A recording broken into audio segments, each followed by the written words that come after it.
Good morning, everybody. Welcome in. Hello, Ambrose. Good morning. Hello, Horseman. Good morning. Good evening to y'all. But over here, we do a little thing called Zhao Shang Hao. No, we don't. That's the wrong country. Ohio. 7:17 a.m. Let's get it.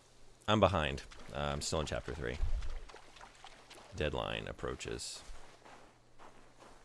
I live in that pillar stance. I have yet to...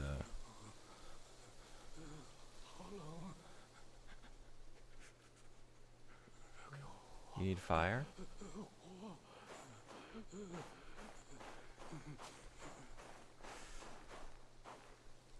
Who needs the hua? I finally beat Yin Tiger. Woof. I don't know Yin Tiger. Maybe I'm going to get acquainted here soon. I don't like the sound of that. I don't like the sound of that finally. I have 2 sparks. Should I put them into something? Stamina. When health is above half. But I was trying to complete my smash stance, right? See, I don't even have time to look at pillar stance or thrust. Who has time for this when all this smashing remains to be done? Maybe my favorite boss I've faced. Okay. Use them to make a fire. The man's cold.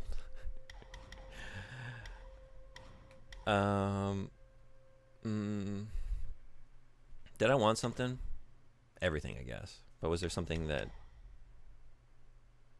needed to take priority? Maybe these, right? Yeah, that's gonna be handy. Let's do it.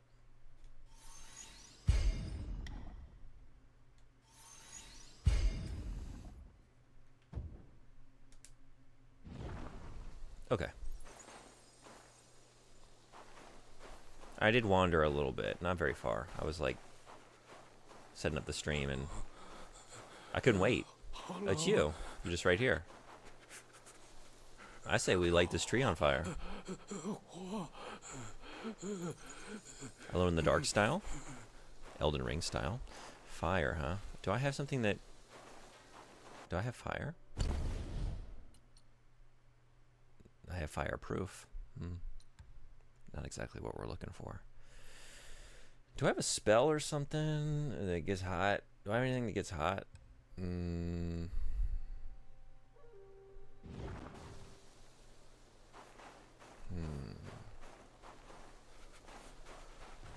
Please wait. We gotta do this. Oh, I guess we gotta do this. Wait. What? Oh no. Did you just call a bunch of friends?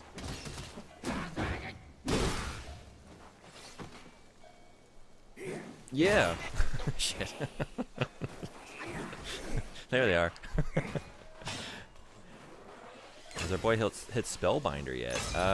What is a Spellbinder? I'm gonna say no. But you know me. I might have hit it. I might have run up to the steps of it and then immediately gone left and done a full loop around the Spellbinder. I do like to do that. Yeah, I was focused on you over there. There's fire right here. Dude, just walk. Just, hey, hey, hey, hey, over here. It's ready to go. It's just sitting here waiting for you. Can I bring this to you? Perfectly good fire. 2 of them. We can each take one. We can share.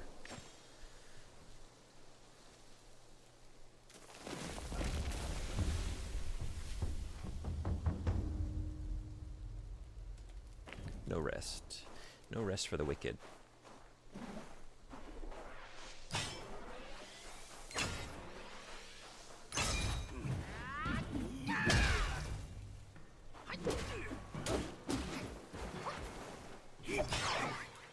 Whoa!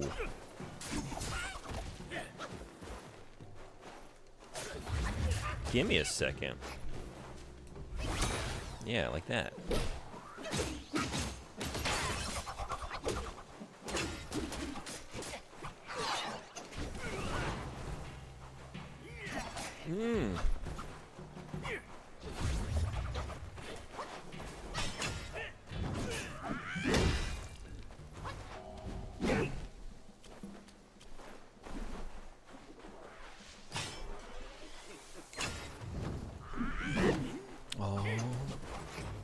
Straight up, I hate those guys, the dual blade boys.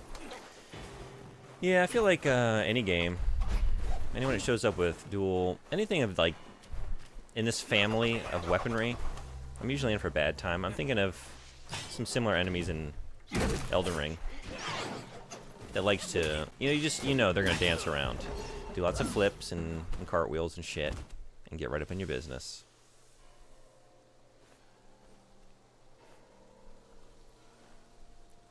Another story. I need to get on my story time. Okay, wait.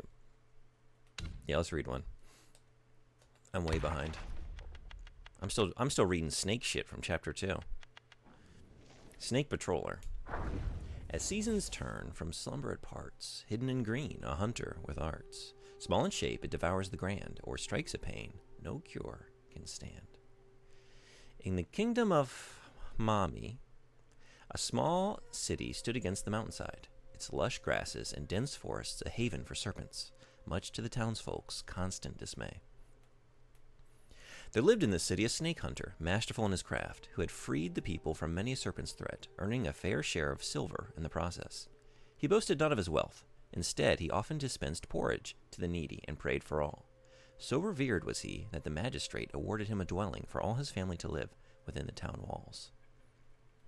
One day, a ragged monk, seemingly delusional, came begging at his door. The snake hunter's kind-hearted wife offered clothes and food, but the monk, unsatisfied, demanded liquor. The crowd scorned his impudence, their complaints growing loud until the snake hunter's return. He silenced the clamor and instructed his wife to bring the monk a gourd of spirits. Touched by the gesture, the monk warned, "A serpent gway lurks in your home. Ignore it not, or your family shall perish." The snake hunter scoffed at such mad ramblings and dismissed him promptly. Yet his wife heeded the monk's words and urged her husband to search for the gway. He, however, brushed aside her concerns. In her persistence, the wife fetched the mad monk once more to banish the evil. Indeed, with raw meat and an iron hook, the monk drew from their home a massive serpent, taller than a man, clearly a creature of power. 4 limbs it sprouts, and venom deadly, the monk declared. A mere touch is death. With those words, he slew the serpent gway for the woman. Strangely thence, the town remained untouched by further snake scourges, as if by the mad monk's hand, peace was restored. What were they drinking, though? What was in that gourd?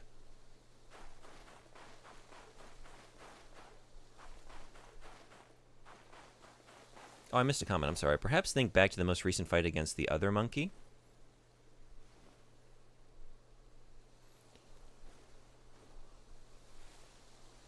This was in reference to what? The most recent fight against the macaque attack? What happened there? Fire? Yeah, okay, I thought that's what you were referencing. Fire. Did something happen with fire? Man, I don't remember. Oh, wait, there was a dude over there. Did he have fire?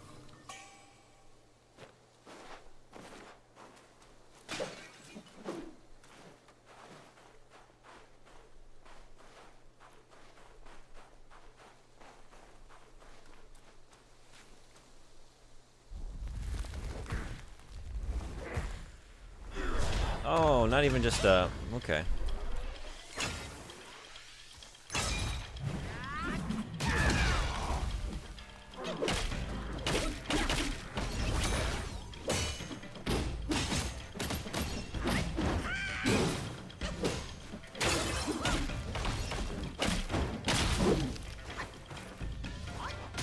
Whoa.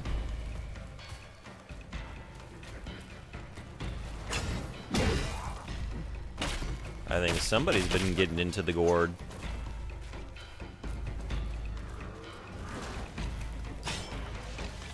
That drunken wobble.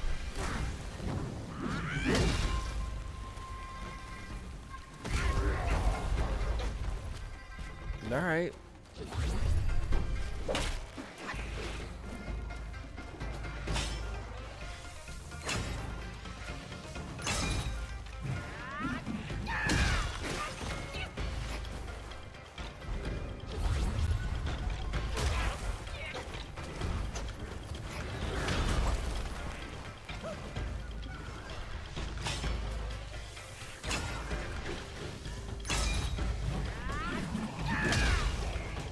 Oh shit, this guy has a phase 2?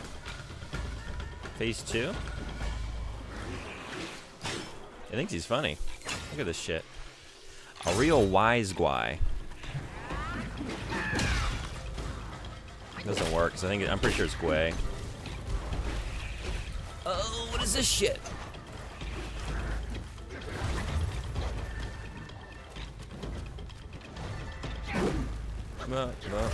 I'm in it. I guess I didn't really get. Uh-oh. Jesus. I'm not familiar with what phase 1 was. Stop. Stop it. Stop it. Don't. No. Stay over there. Yeah. Okay. Quick, quick, quick, quick, quick, quick.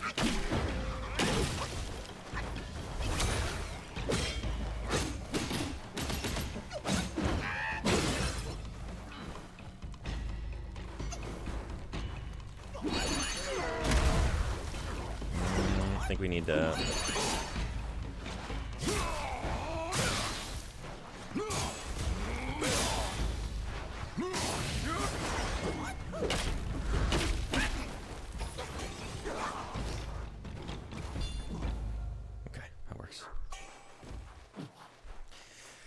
Got a little bit more than I bargained for when I pulled that out of the ground. He was also on fire. Oh, we should have taken him over to our buddy. Are you kidding? I thought, well, no way they're going to give me another one after all that.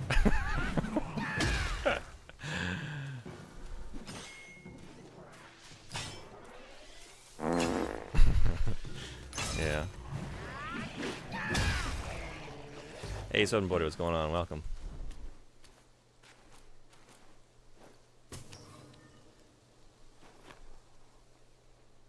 Age ginseng. Did we age it? I think we aged it through the process of battering it. What the? Are you fucking kidding me?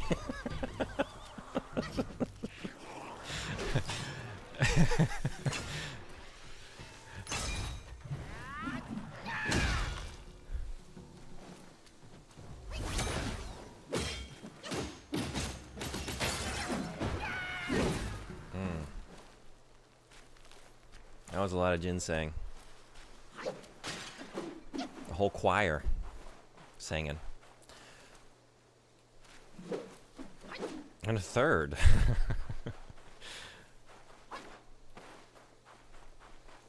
Are we? Okay. But what if there was one more? You know I'm gonna pull it out if I see it. There's no way. Like, okay, they've done 3, but there is no world in which they do 4. Couldn't happen. Hey, Frederick, good morning. How you doing?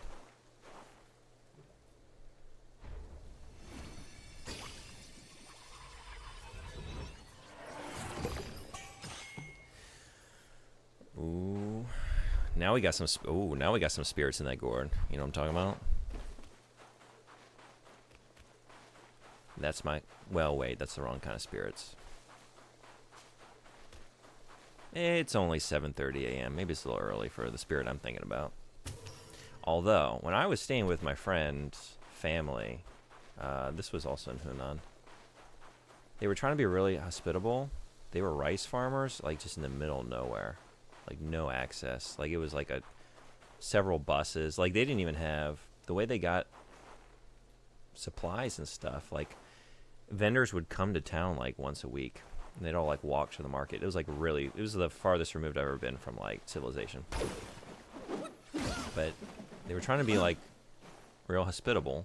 So the dad, the family I was staying with, every morning, the crack of dawn, we'd get up and have breakfast, and he would pull this like big handle of baijiu, like Chinese rice liquor, real heavy shit, from behind this cupboard and pour me a cup. And I didn't want to turn it down because it was such a kind gesture. Let me tell you what, having just a warm cup of that shit. It is like, it's like Everclear. It's real. It'll peel the paint off stuff. Having that first thing in the morning. Oh my god. And eventually, I realized, like, I'm the only one drinking here. And I asked him, like, I asked the dad, like, are you not gonna have one with me? He's like, oh, I can't drink that anymore. It's making me go blind. Like, oh, you know what? I don't want to. I'm so thankful for your gesture. I don't want to drink alone. So maybe this will be my last cup during my stay. It's probably the absolute worst way I've ever started a morning. Just drinking Baijiu. Oh, Jesus.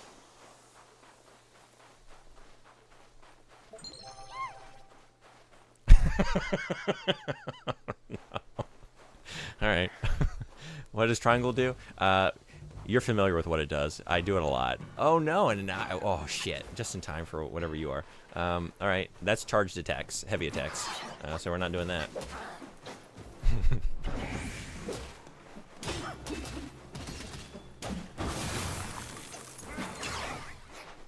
We use it to burn the warts off the mules. Oh.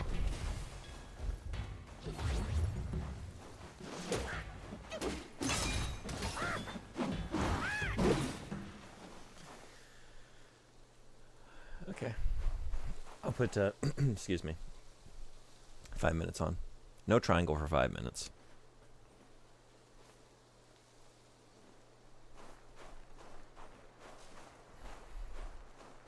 Oh man, just in time for, yeah, of course. They're all monsters. They're all Gwei.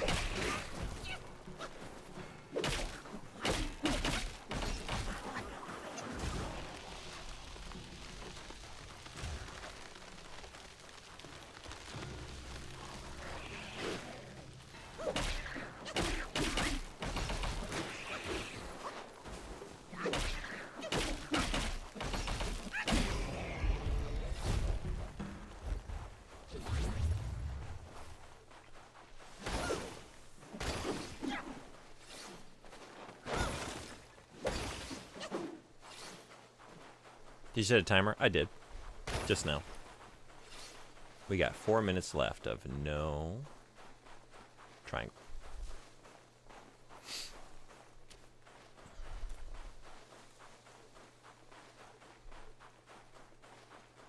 It's kind of refreshing.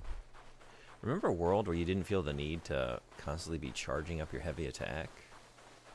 Don't you feel a little bit lighter without burdening yourself? That need, that constant need to always be doing that. That also means triangle in menus. No triangle, period. Yes. Right. Okay. Thankfully, I don't think I need it for anything else.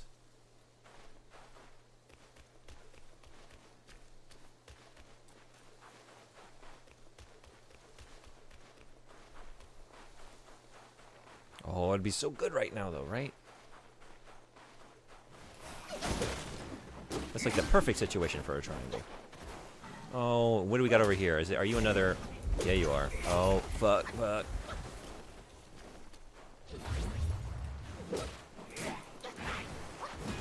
All right, I'm missing. Oh, you're not. You're not what I thought you were. Although you are dancing around. Whoa. Hey.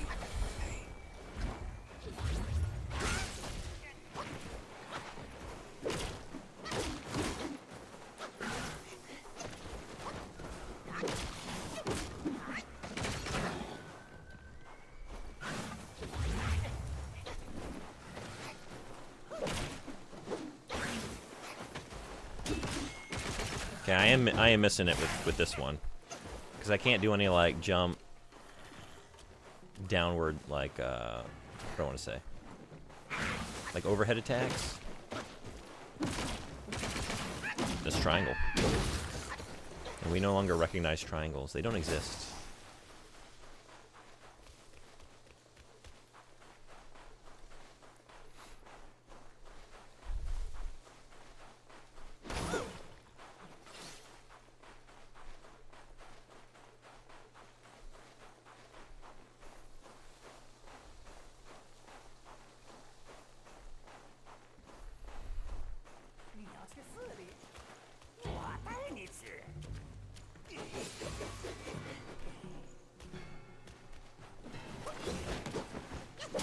Whoa. Uh-oh. Oh, I can't use my cloud step either. That's on triangle. And if I go into red tide, I can't use my attack. That's on triangle. Oh no. Oh shit.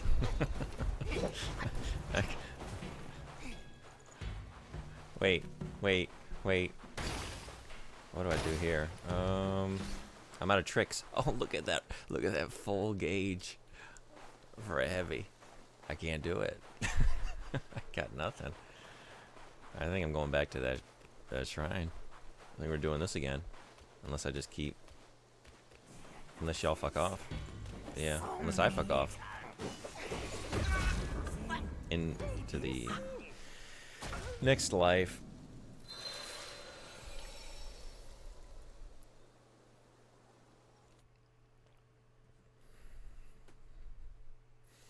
I don't think it's the most debilitating thing you could have done, but I do miss it. This is the least used. Probably, I get by without a jump, right? Oh, you're still going. Oh, man. Right. Okay, I'm down here.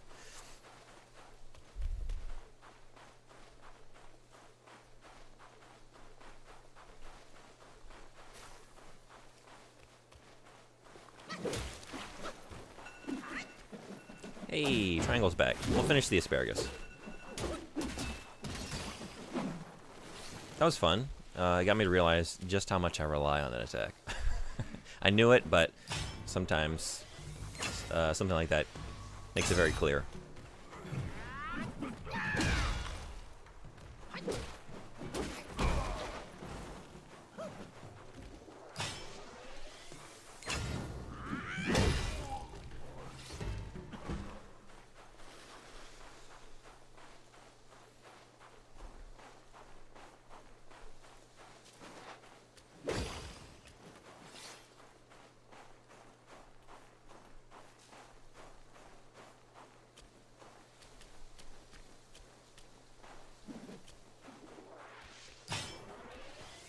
See, now this is a way to live. Damn it. Right. That wasn't part of it. Wasn't part of the plan. Life is what happens while you're busy making other plans. Alright, none of this is going to plan. Okay. Whoa.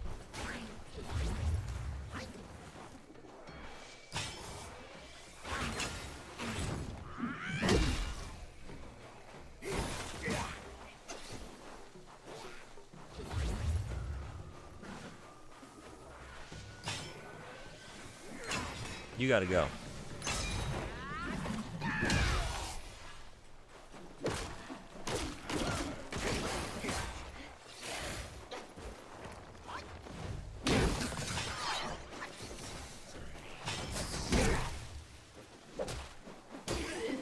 Okay.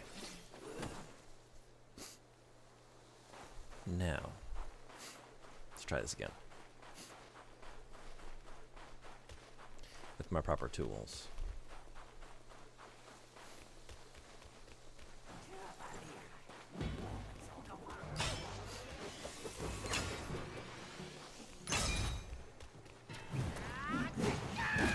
Oh, man.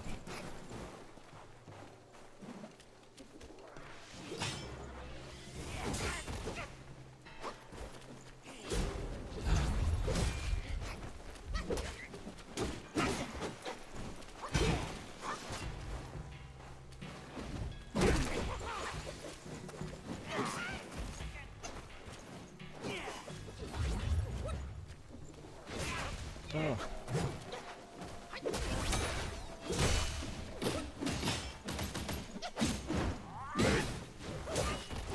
Get out of here. Okay, yeah. I don't have time for all that.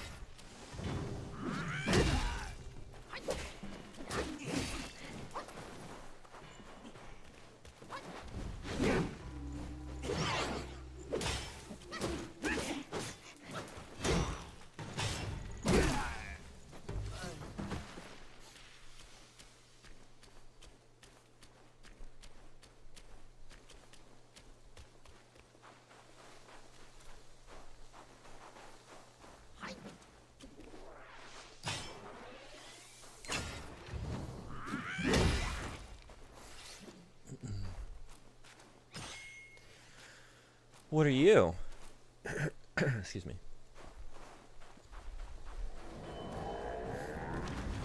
What?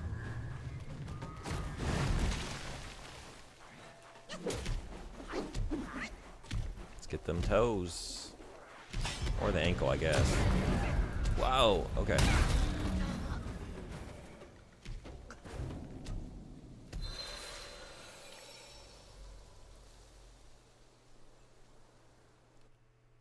Do you know what he is? Actually, let me give it a better look. I was just looking at them feet. But I don't think so. Damn, I'm back down here.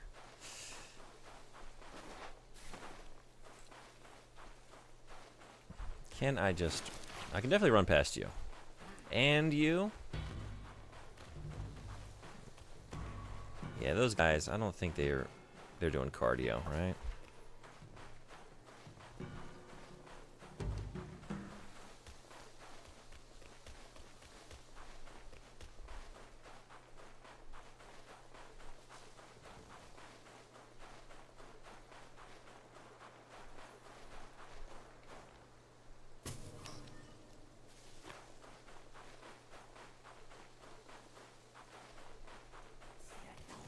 I'm not really trying to fight you two.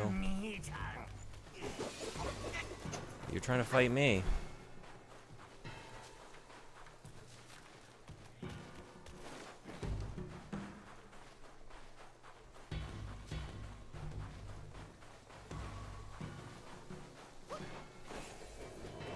They're still coming. Shit. Whoa. Do I know you?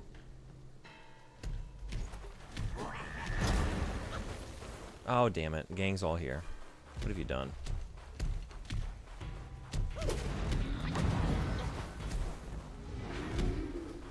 Should I know him?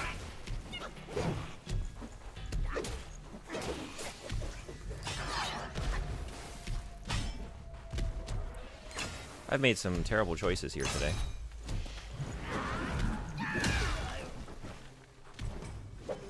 But there's just one of you, so maybe not, actually. Oh, get out of here. Fuck. Whoa, whoa, whoa.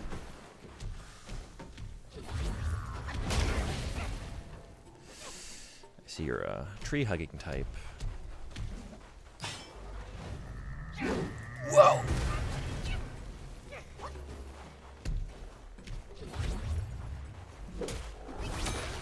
Not that one. Here we go.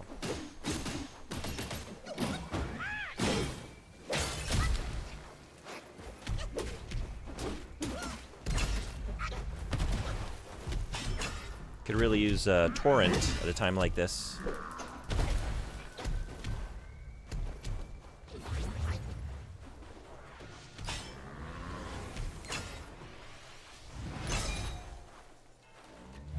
Oh no!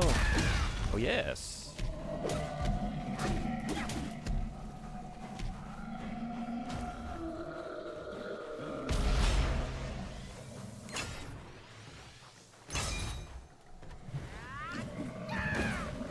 Great shot. Okay. Whoops. Well, I totally botched that.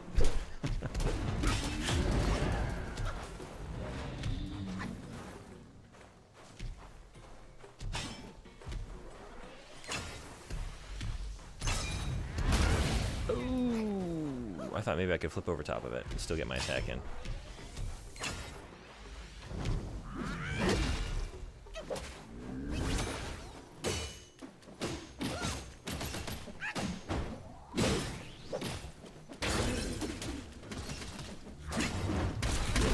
Yeah.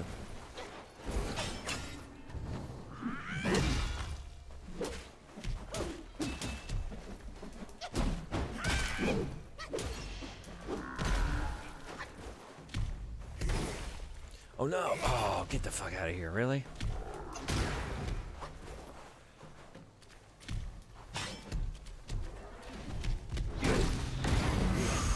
Don't die now.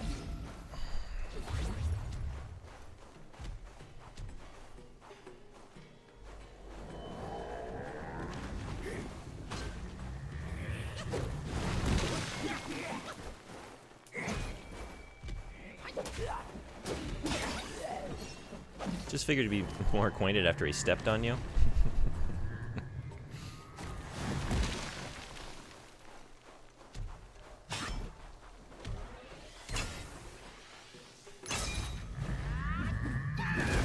Oh.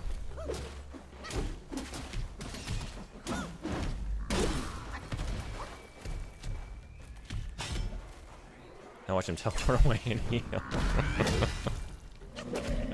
I would not be surprised.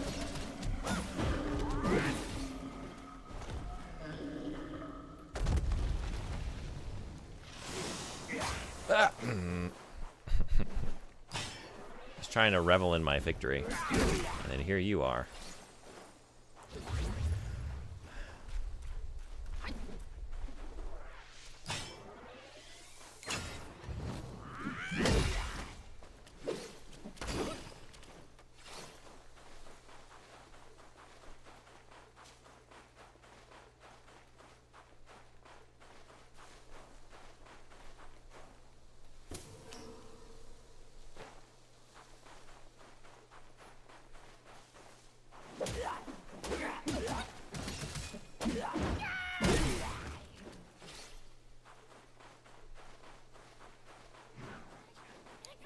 Yeah, you kidding? Just when I think I've left y'all behind. What are you doing out here? It's not a cave. And it's a beautiful, sunny... Well, it's not that sunny. It's kind of cloudy. But sunny enough that you should be snoozing. You should be sleeping somewhere. And yet you're out here fucking with me.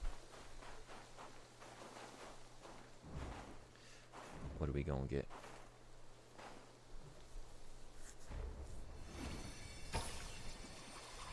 Oh, the whole thing. The spirit of Captain Void Illusion.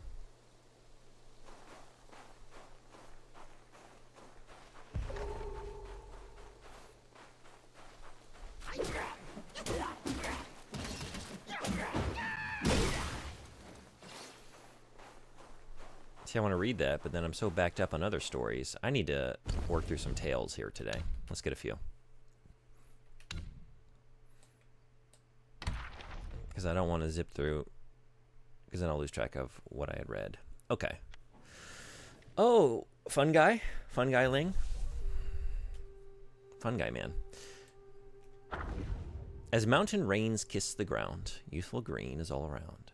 In her virtues, quiet display, even gways in the woods repay. In the highland bounds, there lived a widow and her girl, left to fend against the harsh days alone. The mother sold pancakes in the nearby village. The girl gathered firewood, ground grain, and cooked meals, shouldering her share of the family's responsibility.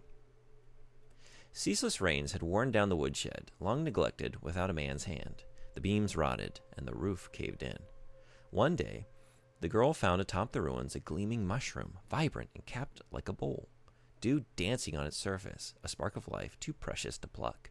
She sheltered it with straw, letting it thrive in peace. I'm not gonna lie, that first paragraph, I almost, out of the corner of my eye, thought I saw the phrase cooked meth, and now we're growing mushrooms. So maybe that would have worked. Just the quaint story of a mother and her girl dealing drugs. They got to raise money to fix the roof. Laden with tasks, the girl had no time to play with other children. All her secrets and dreams she whispered to the mushroom, as if it were a dear friend. The toils of life led the widow into illness, urgently needing money for medicine. After discussing it, the widow and her daughter decided to sell their house. A wealthy neighbor, who had once been close to the widow's late husband, expressed interest in buying the house. However, this neighbor was very stingy and tried to exploit the widow's illness to lower the price. They spread various rumors to scare away other potential buyers, bullying the helpless widow and her daughter. Worried and anxious, the girl often hid in the woodshed to cry. The mushrooms witnessed all her grievances. The next day, something strange happened at the neighbor's house. Overnight, Mushrooms had sprouted all over their property.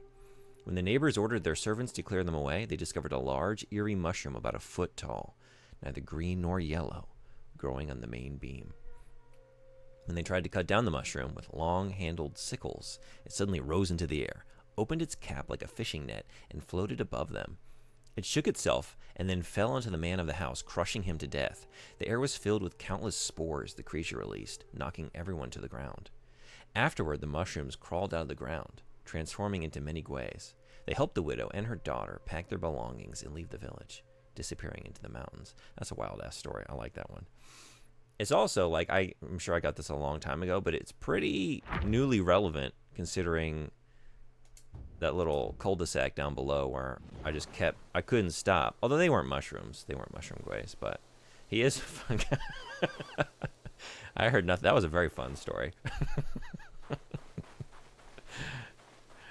Yep.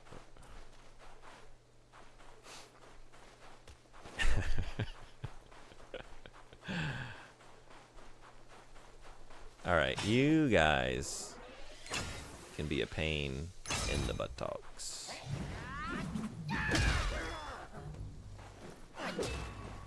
Let's not let you get there. Yeah, maybe just... Oh, should I go for it? Yeah, okay.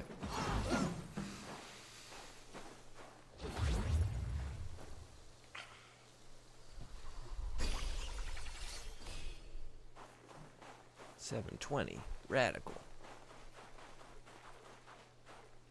Oh.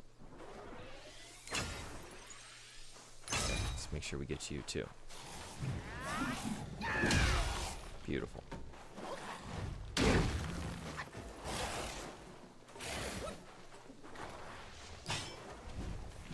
Ooh.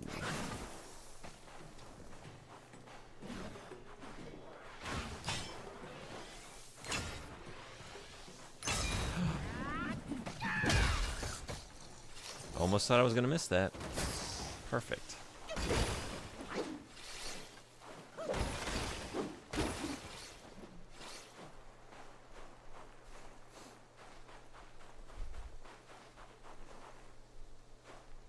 Okay, wait.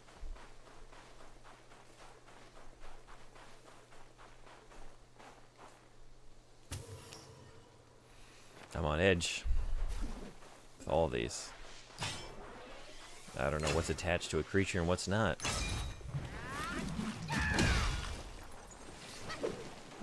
Hey, Ratuni, what's going on? Welcome in. Monkeys. We're monkeying around here. Yeah, I need to follow this.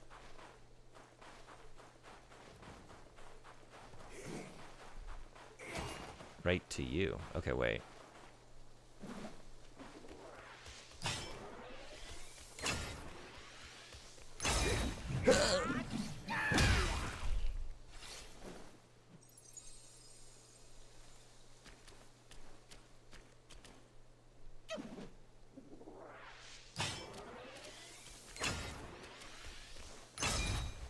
What's been going on? You been playing anything? Oh. Isn't this game the best? Are you playing it?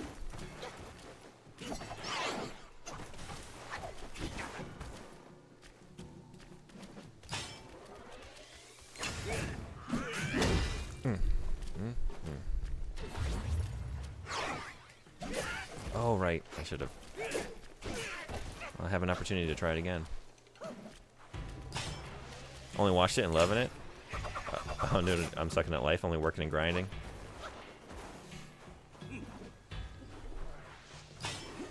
I get it.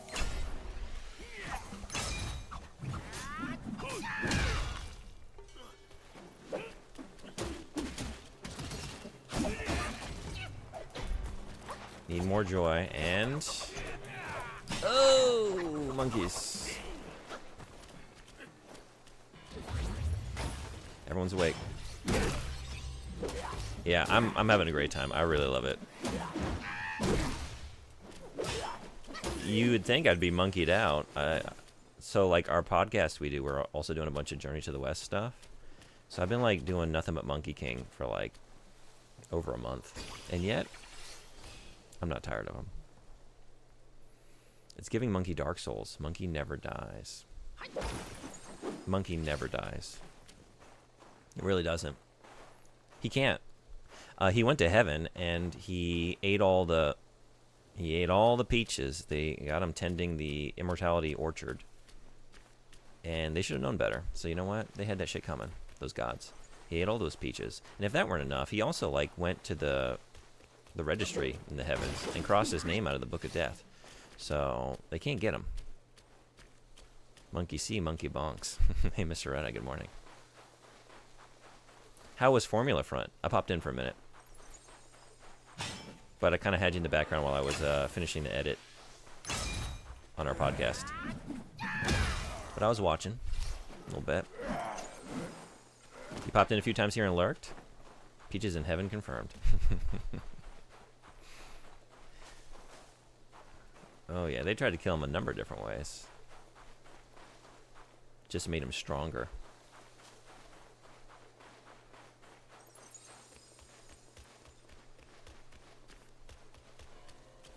We formulated the perfect military front. Glad to hear it. How was that game? That was the one on the PSP, right? Brew? We brewing something? What are we brewing? Blue Bridge Romance? Whoops. What do I have that's new? Wait. It's just this. Oh, you're right. I'm looking at it. Jade Essence. Ooh, mana 2. And 2 soaks? That's pretty good. Oh, that's real good. A moderate amount of mana.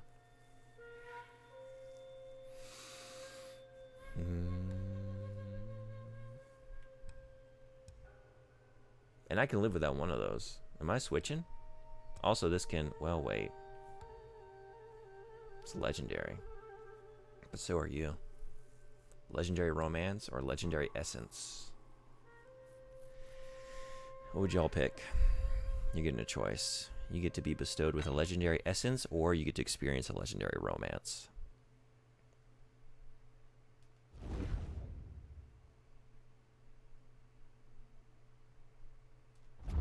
Okay.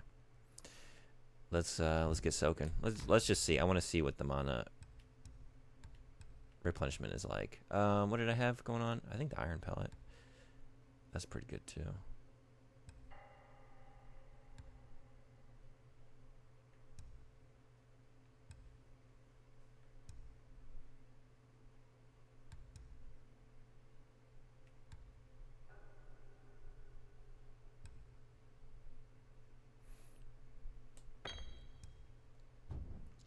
I don't know. Number 2, I'm torn between these two.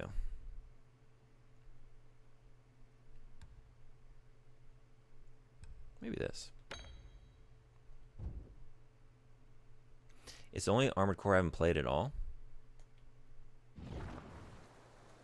And that was one, it was just made, like, some of the other ones on the PSP were, like, ports, right? This one was just on the PSP. How would you rate this so far? How would I rate it? I have been thinking about it, because we're going to review it on our show. Combat is about as good as it gets, to be honest. I love the combat. It feels so good. The boss fights are really rewarding. It's a good, like, ebb and flow of challenge. I'm loving the skill tree, all the abilities. It's very fun. Narrative as well. I'm loving all the characters. I'm in. It's a fascinating world. There's lots of great lore. I love all of the stories that you pick up about the Gwei. Some of them are just like such great like fables and folklore. They all hit. It looks beautiful, although you can sort of see a lot of like low-res textures. There's a lot of pop-in as well, but like, and a lot of times I'll be looking at something like I'm waiting for the texture to pop in, and it just doesn't. It's just like, oh, it just looks like that. So it is a beautiful world, but you can kind of see a lot of areas where they had to cut, and they're kind of apparent. The exploration is not great. There's a lot of invisible barriers in arbitrary places that don't really make sense. They just like suddenly disrupt your movement, your progress. I don't care for that. And I don't know, like I don't even think I'm halfway through the game, so it's hard to say. Like, I like the more open areas, but it's nice to have some more linear areas as well. Just kind of like be funneled through a bunch of encounters. It's another area where like the pacing I think is good. You get a little bit of both, but a little too early to tell like if that's going to get better. But I kind of feel like I did when I played God of War, where like I like the combat, I like the story, I'm in for the ride, but the world itself, I don't feel rewarded like going through it, you know? It feels like a video game level and not a living, breathing world. It's not quite to that degree. I guess like God of War, like I'm thinking about like the reboots. Oh man, I'm about to die. Oh Jesus, get out of here. I just felt like stifled a lot, you know? Like I'm just kind of stuck in a corridor. I wish it had been a little bit more open. Oh my god. Okay, I need to get it together with you.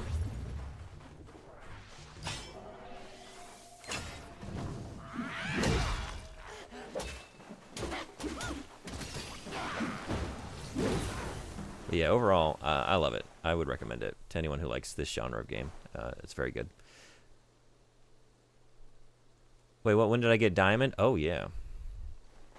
Every time you come in here, you bring a lot of good vibes and hilarity ensues. I had a couple... I got like 10 more. I'm trying to remember what happened that I got 10 more. So, made sure they all got a good home. Actually, I think I have like 3 left. Saving them for a rainy day. The only real issues I've seen with the game from this stream and others is invisible walls, and also the visuals with high fidelity are kind of bland. Yeah, I guess that's true too. Like some of the areas are just sort of a little generic, you know?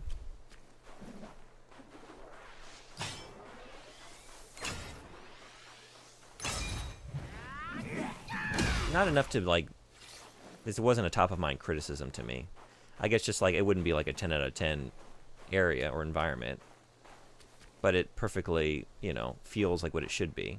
I'm in a snowy forest. I'm in like a sandy desert area, you know? But, yeah, some of them are kind of, I guess, more like stock, you know? So there is that. There's a Japanese-only PS2 version that has 5v5 AI squad battles, which sounds interesting to me. Playing the PSP version since it's the one with a story. Is that the one, it's basically just arena battles? There isn't really much of a story?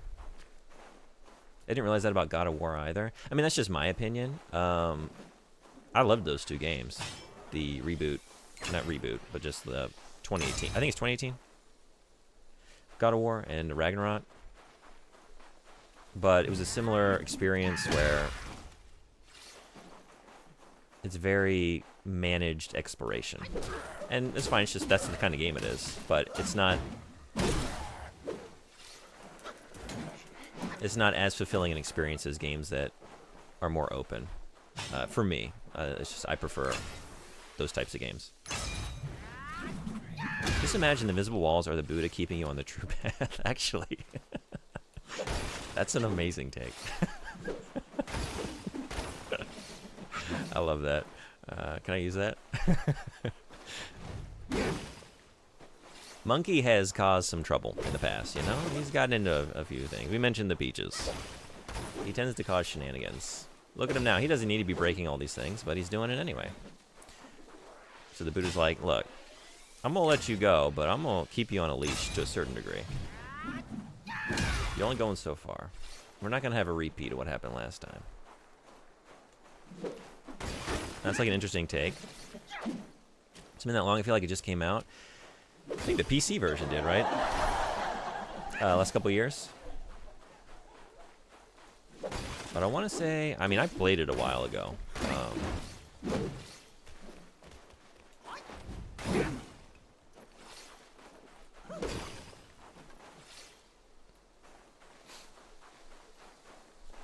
Formula Front is billed as an AI sport, so you build and program a squad and see how your creations perform.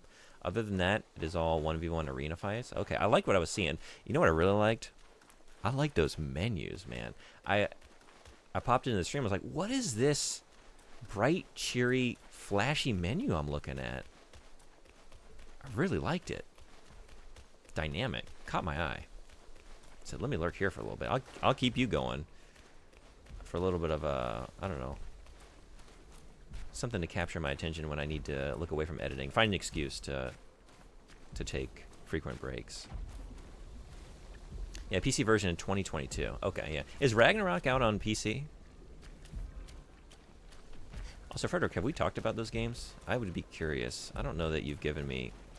Maybe you have. I'm sorry if you have. How do you feel about those games, if you've played them? It's coming in a couple weeks. Okay. Formula Front is very upbeat and stylish. Yeah, I was liking this style. I don't like what this is, though. I don't like this style. This looks nasty. There was a path over here. No, I'm not being cowardly. I'm not turning tail and running away. I want to finish all of the pathways on my plate before I go asking for whatever this is. Helping to that.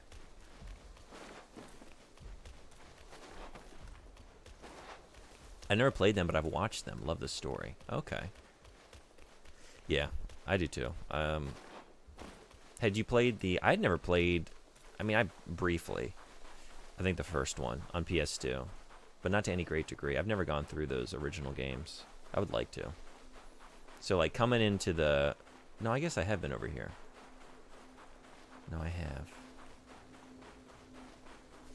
Okay, I was I'm out of excuses then. No, I'm not. Wait, let's see where this connects. I don't think I went all the way down here.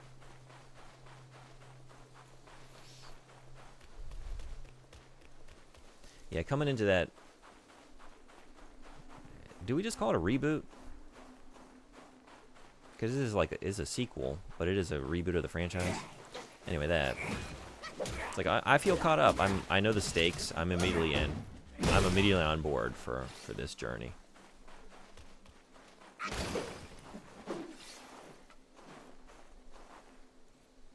First game has some weird pacing at times, but overall it was a really great follow-up to the earlier God of Wars. Are you a fan of those?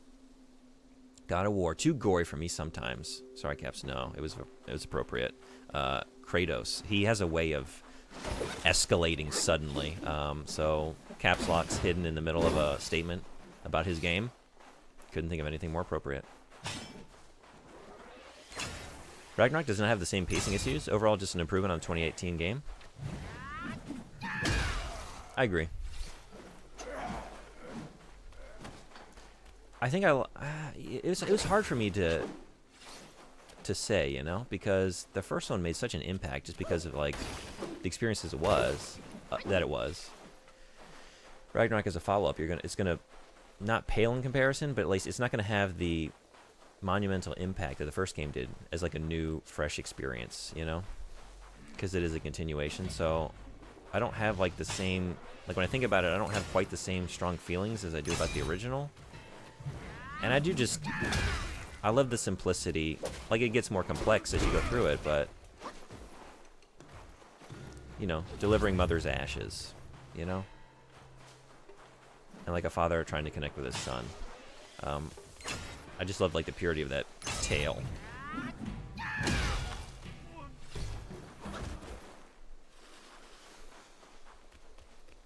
But, man, Ragnarok just, like, expands it in such great ways. You meet so many great characters. I don't know. It'd be a hard choice. Oh, another one of you. Wait. Are you... No, this isn't. You're a different one. Right? I think I've wandered. I don't think I've been over here.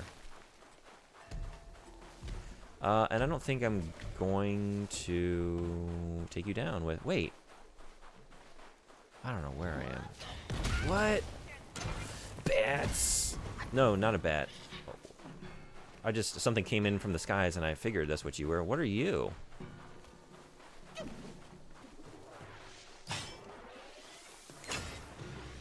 It's not a reboot, really. It's a sequel. Yeah, you're right. I think it's just really the naming. I'll take it. Fuck it. I'm not trying to get more trouble than I need right now. Sure.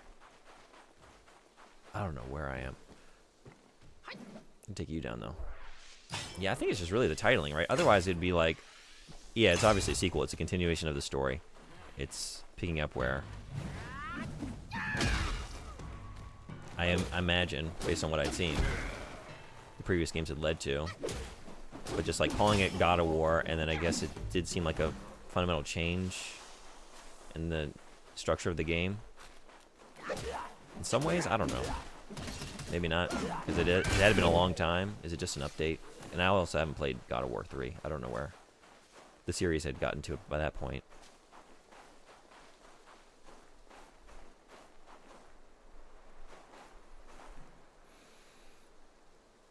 Playing earlier games make the experience a lot better. I don't think that fits a reboot. That's a good point.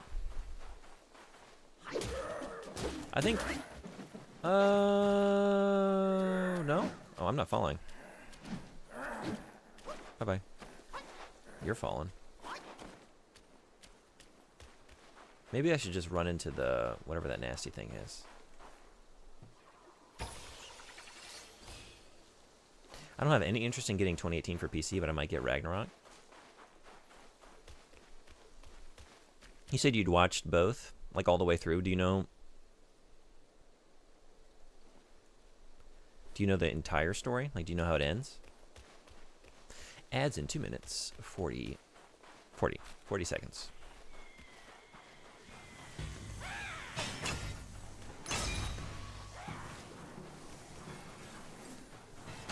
Oh!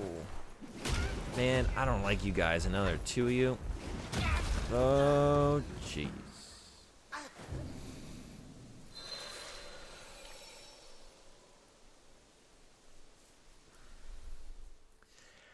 And I think they are a fun take on Norse mythology. Lots of obscure stuff referenced. Changes are generally good. Yeah? That's what I wanted to get your opinion. Purely on that. I mean, I'm interested in all of the opinions, but specifically on that, I was very curious how you would feel about what they did with that mythology. What if someone used a God of War pickup line on you? I think I'd turn and just head in the other direction. I think that's a serious red flag. I guess it depends on what character. Is it a Kratos line? What is Kratos' pickup line? Come, we mate. You know, like, I don't know. Just like, you're going to demand that we're getting right to something.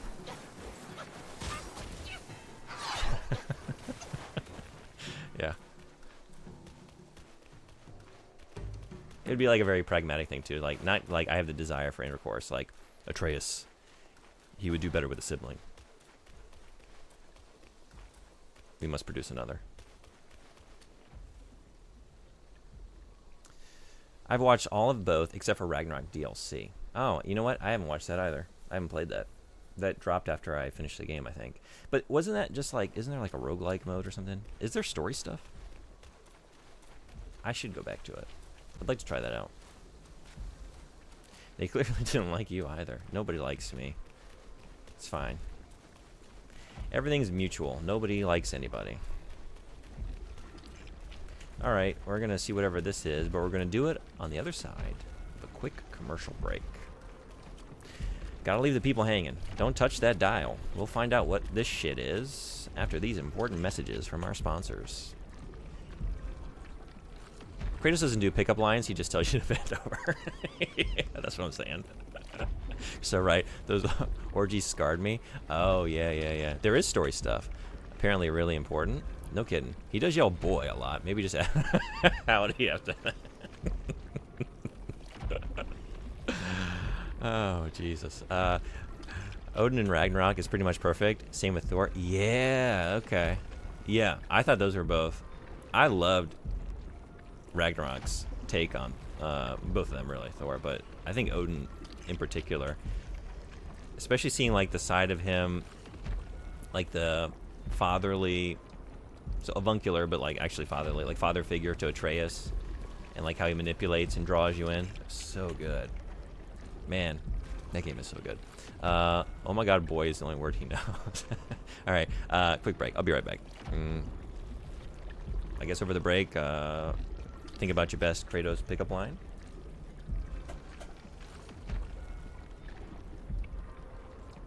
See you then.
Thanks everybody for hanging around. That's a sound to come back to. Did I read this? I love how I read it to myself as I was going on break, I think. I love how desperate Odin is. Yeah. Me too. I did enjoy breaking. Did you? Thank you. I like when people refer to the new God of War as Data Boy. Yeah. I feel like someone sent me at some point, it was just the cover of God of War 2018, but in place of the title of the game, it was just Sad Dad Simulator 2018. I thought that was very appropriate. Speaking of Kratos, let me tell you what. I often, when I'm getting a game, I see that standard edition, and then I see that deluxe edition asking for $10 more. And I always give it a look, like, okay, what are they thinking is worth $10? And it's usually some horse shit. They got me this time. They got me this time with Astrobot. I did it. And it wasn't even for Kratos, although that's part of the package. Getting the Kratos skin for Astrobot, it was the Bloodborne Yarnum Hunter skin. It's like I gotta have my little Astrobot looking like Bloodborne. I gotta do it. You got me. You got me.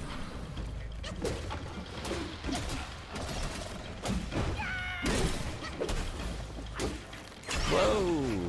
Whoa, whoa, whoa.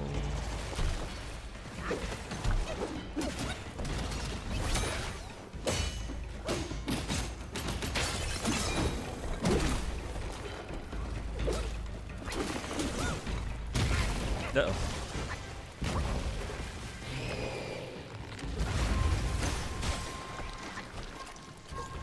Speaking of Bloodborne, look at all this shit. Whoa!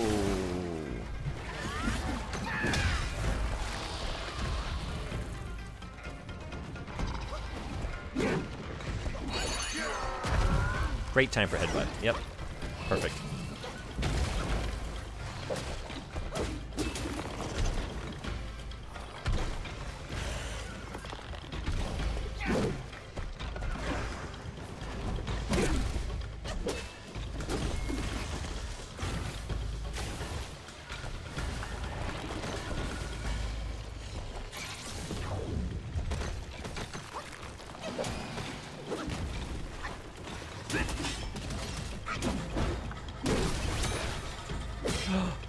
Okay, good.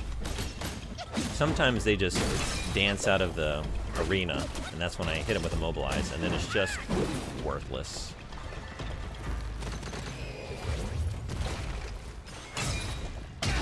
Beautiful.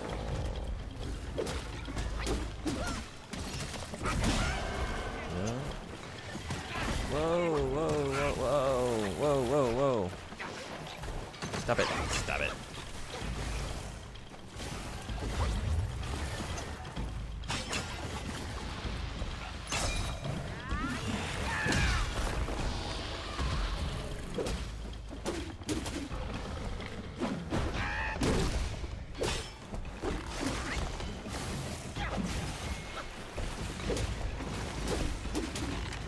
Ugh.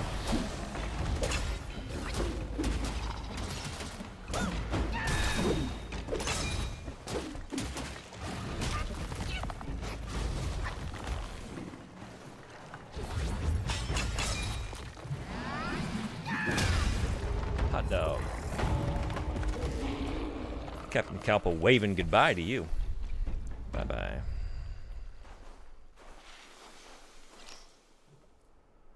I think we gotta do a story time. It's just another one. Just another one in the journal. Mine core. Hell yeah. I might have enough. I don't know if I already had... I definitely already had one. Maybe two? Might have three.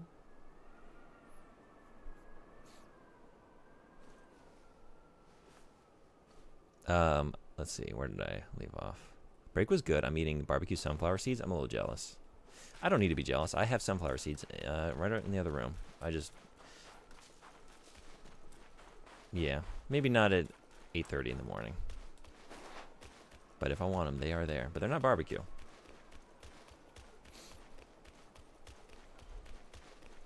Is that your sunflower seed of choice? What's everyone's favorite flavor of sunflower seed?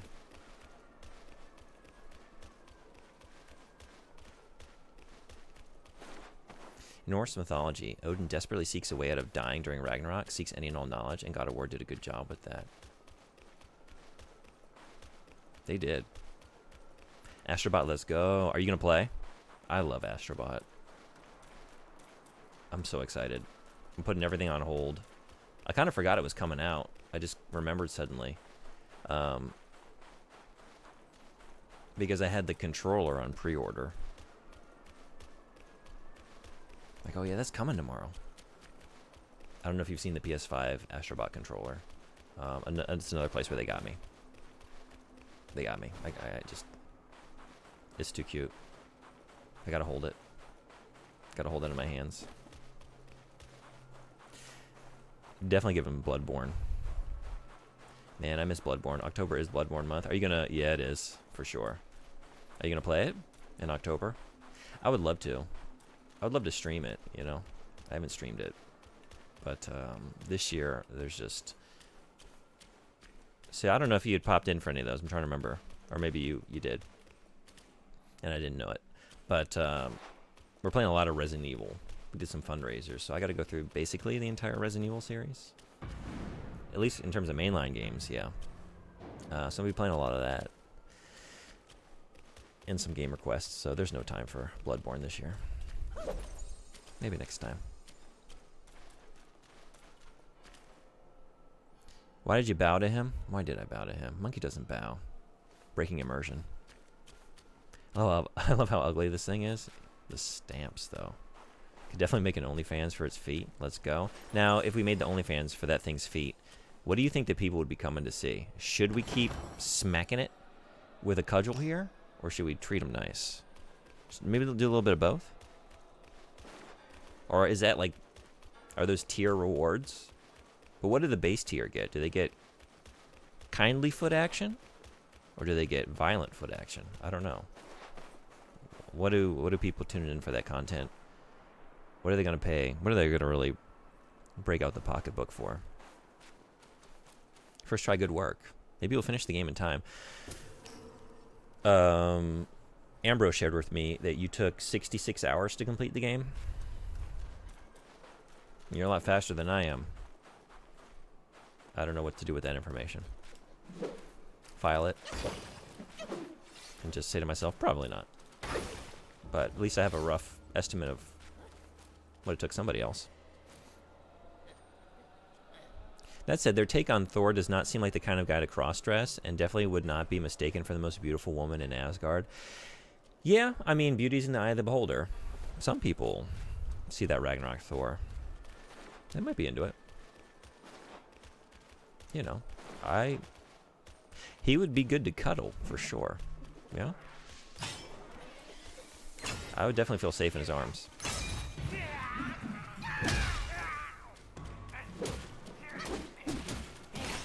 Boss ass.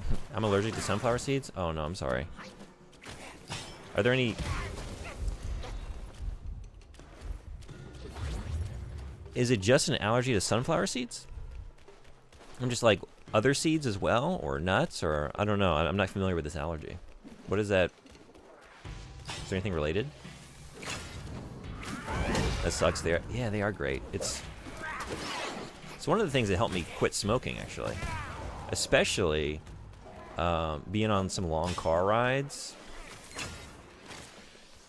That's like, sometimes when I drive home, after moving to a different state, you know, and I'd have like a 12, 13-hour drive, and I would usually just do it in one straight shot.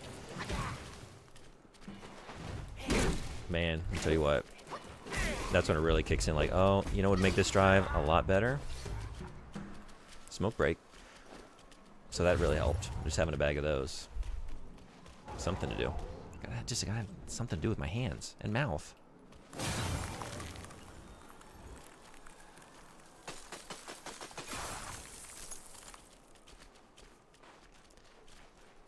Peeled? Oh, God. For the feet? I fell behind. I think that's what that's in reference to. Oh, no. Yeah? So not an OnlyFans, an Only Flays? We're just flaying shit. Oh, God. Or no, wait. Maybe you have a less grotesque thing. Are you talking about, like, foot exfoliation that we were talking about before? Like, putting on those socks and peeling off the skin? Or are you actually talking about flaying feet? I think there is a market for both. You just got to find your audience. They are. Are you deadly allergic or just annoying allergic? I'm glad it's not deathly allergic, but I still feel a sore throat type of burning when they go down. Oh, man. Oh, wait. Or is this are you talking about seeds for the peeled? Maybe I took this into a really nasty, weird, dark place. Or shelled, I guess is the right term. Shelled? Or are we shelling the feet? I don't even know where we're... Okay, but maybe I should read all the chat messages, and then we're maybe all on the same page. I'm allergic to citrus. I remember you telling me about that, yeah. And cats. You will never see me walk past a cat without trying to pet it. And offer me an orange, I am likely to eat it. I get that. If it weren't a deathly allergy, I would probably do the exact same thing.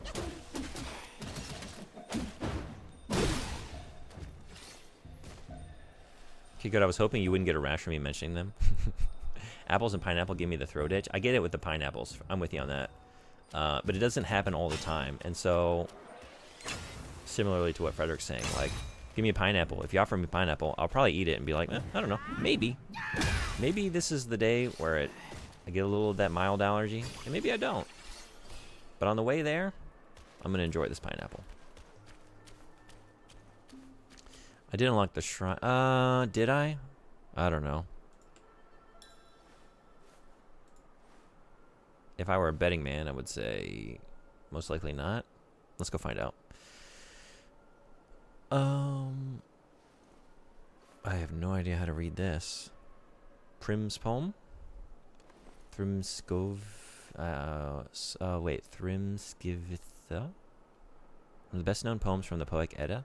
The Norse myth had enduring popularity in Scandinavia and continued to be told and sung in several forms until the 19th century. I wonder if I read this. I'll read through it and find out. Like,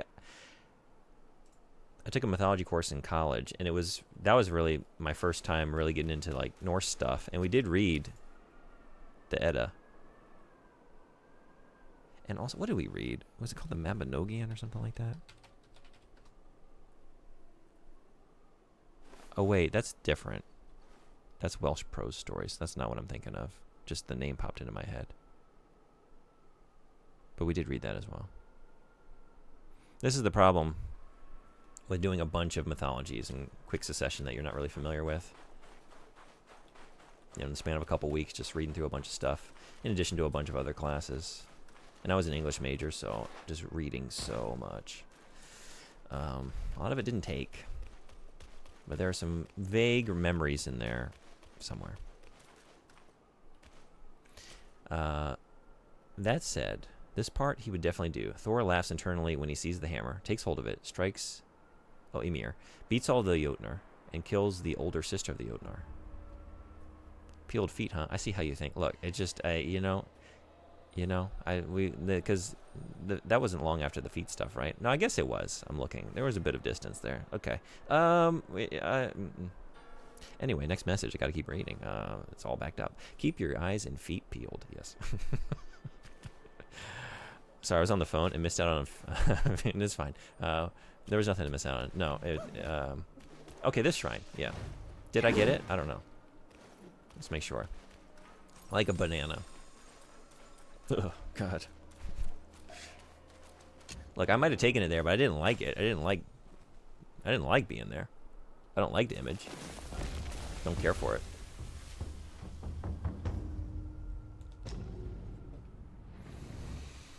Like a cheese grater. Oh, jeez. I mean, is that peeling? That's grating. That's a little more intense. Yeah. I'm talking about a simple, good old-fashioned flaying. I don't think I'm ready for the grater stuff. What fruit peeling technique do you use for your feet? Orange, apple, banana. I think, like, when I imagine what y'all, like what Silent Shelf was talking about with the foot exfoliation socks, I imagine, like, pulling off strips. No, actually, it's not like a fruit at all. It's like a hard-boiled egg is what I'm imagining. That you didn't prepare quite correctly. Like, you don't have your technique down yet, so it's coming off in, like, little bits. And it's a pain in the ass, and you're having to, like, pick little bits of shell off. And it's not coming off in, like, one satisfying sheet. It's just little by little. It's a time-consuming, tedious process.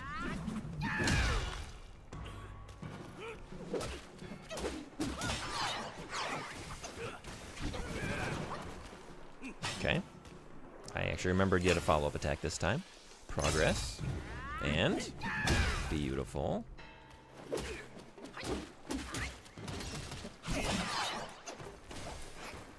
One more. Oh, I don't have stamina for that.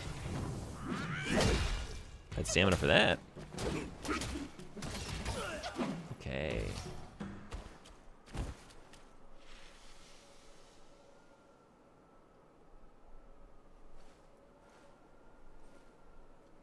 You were an English major too? Nice. And Spanish? Hell yeah. What did you do for your, I don't know if your major worked the same way. Like, what was your final thesis on for your English major? Did you have, like, a senior seminar? I did Virginia Woolf and E.M. Forster. I was really into the modernist period. So I was looking at a lot of stuff around, like, 1914, 1912, 1914.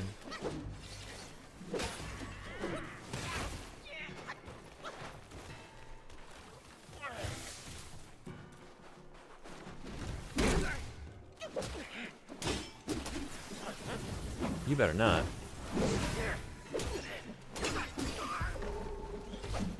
That link is the story of Thor waking up missing his hammer. It has been stolen and the thief offers the hammer in return for Freya's hand in marriage. Thor ends up cross-dressing and going in Freya's place. He gets the hammer and murders everyone. Thank you for that. I'll give it a read later. That does sound familiar. I did say Ymir. Yeah, because it's the closest thing, like, oh, I can't read this, but it looks like something I know, but then, right, I missed an R in there. Wait. Oh, Thrymir? Or Thrym? Okay. I know you've taught me many times how to read these characters. I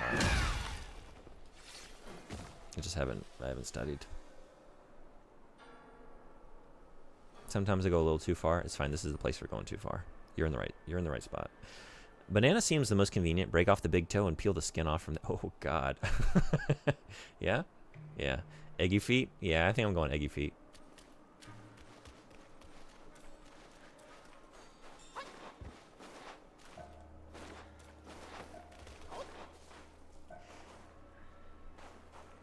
I'm having an image of like a human peeling their skin off like a snake. Am I thinking of the X-Files? It might be that one.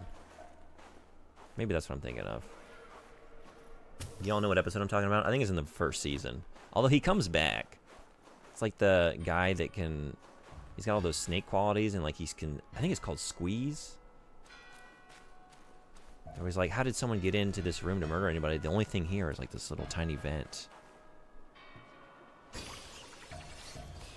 Repeat for other toes if you have to. You love this question? My thesis class was entirely on the author Joan Didion. Oh, okay, nice. I think the only thing I've ever read by Joan Didion was The Year of Magical Thinking. That's Joan Didion, right? Of her just like processing her spouse's very sudden death.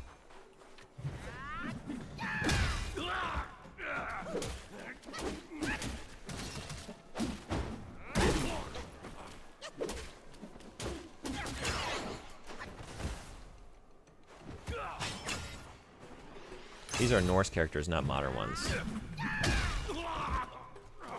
It's called Squeeze. Thank you. Who likes the X-Files? Are y'all fans? Victor Toombs. Yeah, I know that name. Yep.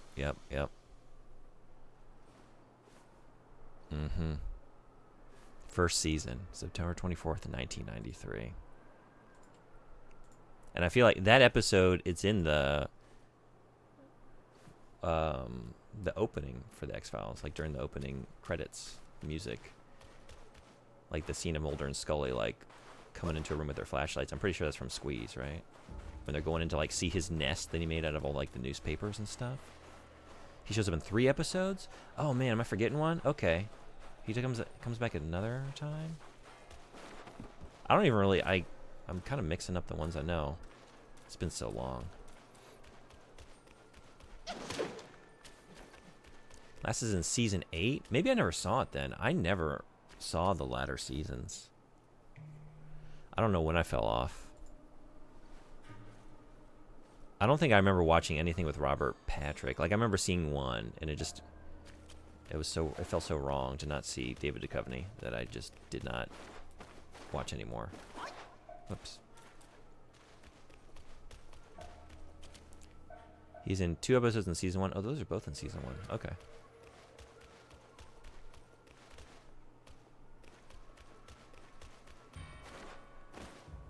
And then photos and flashbacks. Okay.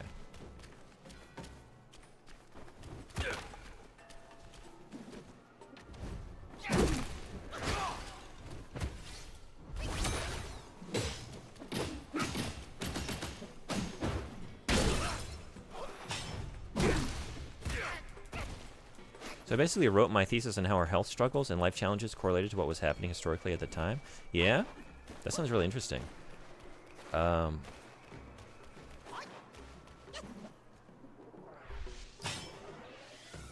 were you a big fan of hers, and that's why you chose to do your thesis that way? Or was there... I'm curious about the choice. Like, for me doing Virginia Woolf and E.M. Forster, there were, like, some set periods that I was able to choose from in terms of a senior seminar. And I suddenly just got...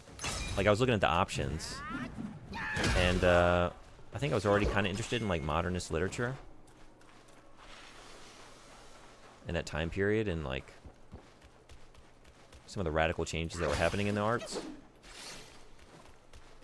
just kind of went with it, but I wasn't, like, a huge Virginia Woolf or E.M. Forster fan before doing my thesis on that. Just, like, those were the 2 authors we focused on, so I had a lot of... Like, I was reading all of their books anyway, and doing, like, deep dives into them, so I kind of had a lot of material ready to go for a thesis.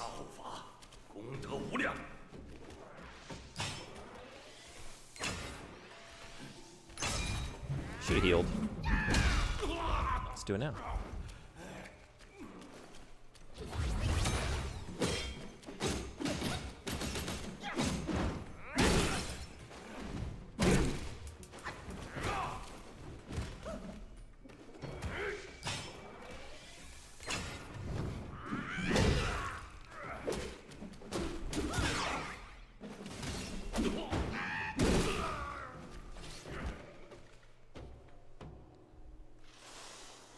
He dies in this episode?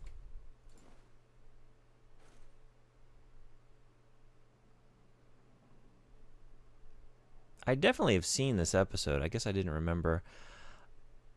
Oh, right.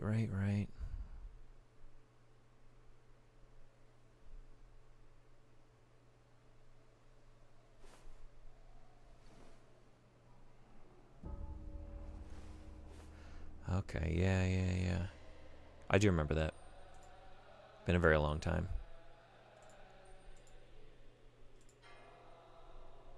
That was a show I was watching, like, as it aired. I was 6 years old, 7 years old, and it was scaring the shit out of me. Like, the first one I think I ever saw, and I had nightmares for days. I think it's just called Ice. It's basically The Thing. It's the Thing episode of the X-Files. They're doing the same thing of, like, the paranoia and, like, who is infected with this. And they're in, like, I don't know where they are. Antarctic research base or something. But that one really scared me. But I couldn't stop thinking about it. I want to watch another one. I don't know if I'm going to be allowed to watch another one after the way I've responded to this one. But I'll have to convince my parents to let me.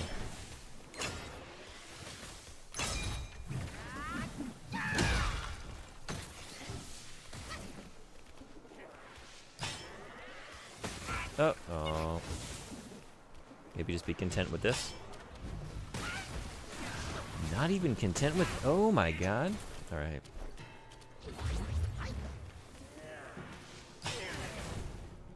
There. Oof. Whoa.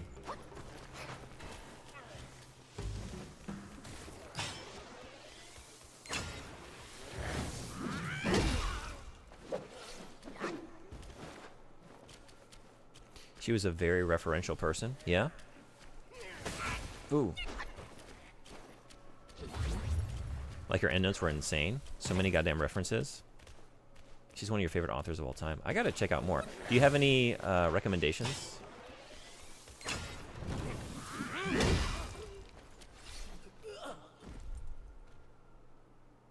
But only because I took the class. Okay. I cried almost every class. Her writing style is insane. Paragraphs of run-on sentences packed with historical and cultural references. Took me forever to get through a page. Sometimes I'm in the mood for that. At least for a nonfiction. You had to do a lot of research while I read. Yeah, I read it, and I can remember some parts of it, but honestly, I don't know how much I've really retained.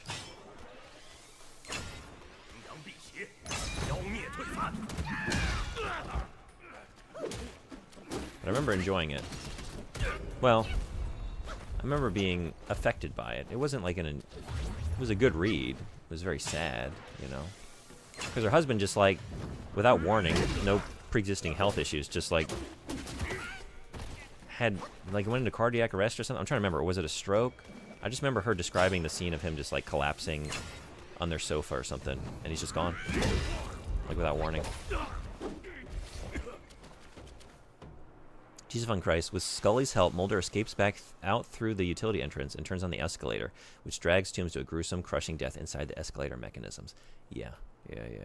I skipped to the end to see if it would refresh my memory. Because I didn't remember him dying. I kind of remembered him, like, still lurking out there. Like, maybe we'll see him again. But I guess that's how the first episode ends, but not the second one.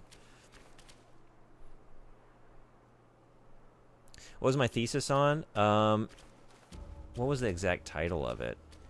But it was... It dealt a lot with, like, what was happening in modernist literature. As sort of like this last attempt from authors to sort of experiment and have, like, some almost, like, what we would think as, like, postmodern tendencies to, like, have very fragmented narratives and focalize through a lot of different characters and, like, do a lot of surrealist imagery or, like, stream of consciousness writing and stuff like this. It comes up a lot in, like, Virginia Woolf's The Waves, like, a lot of her more experimental works. So there's a lot of experimentation with these authors. But ultimately, it was like this thread of... like, this literary thread, like, they call themselves, like, the monists. Basically this idea that, like, but in the midst of all that, the experimentation, and the fragmentation and the general, like, they're responding to world-shattering events, right? The First World War and, like, just the breakdown of the order that people had grown accustomed to. There's still a desire, like, in the wreckage we will build something. So, like, we still want to ultimately, like, have a clear narrative. Have all of these threads amount to some definitive experience, something, some meaning to be conveyed, some symbolism in the service of something, a worldview, and just sort of like them and a few other authors being like the last gasp of that trend in literature. Like it still exists, but like in terms of, this was before we really got into like postmodern territory and like the breakdown of all meaning, not even just in the arts, but just like in society, right, in the world. Like, what can you trust? Like, what is there any definitive true reality that we all share? No, it's all just like filtered through the subjective, you know, just like that. It was playing around with those ideas and just looking at a couple of their novels and doing some like historical stuff of like what it related to, what they're referencing. It was fun to go through that, but it was mostly about that. Sorry, it's kind of long-winded explanation. Also, I'm trying to like conjure up the memory of a paper I wrote. Holy shit. Over 10 years ago.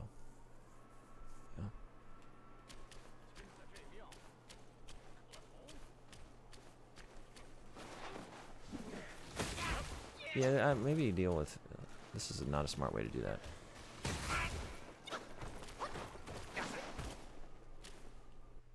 This X-Files episode has some of the worst Norwegian I've ever heard in anything ever.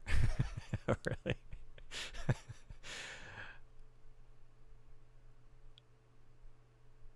Do I remember this one? Oh, no, I do. Yeah. Yeah. That doesn't surprise me.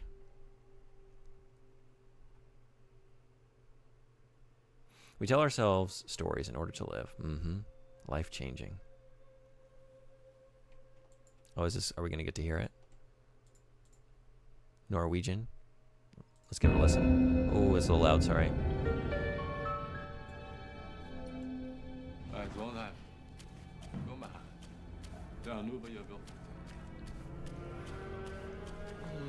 Där jag rika nog att de kan fortælle mig som jag är intresserad i.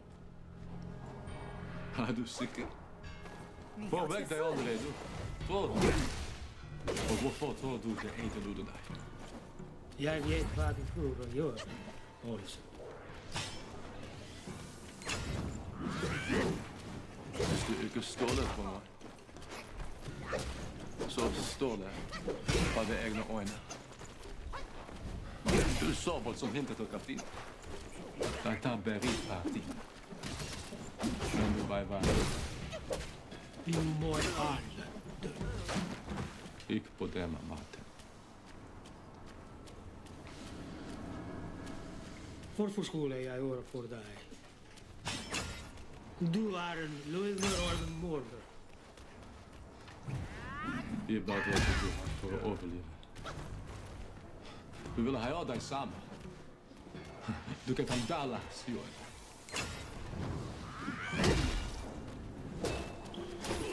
Okej, jag hör vad du säger. Fortell mig den stora hemligheten. Først lad mig gå.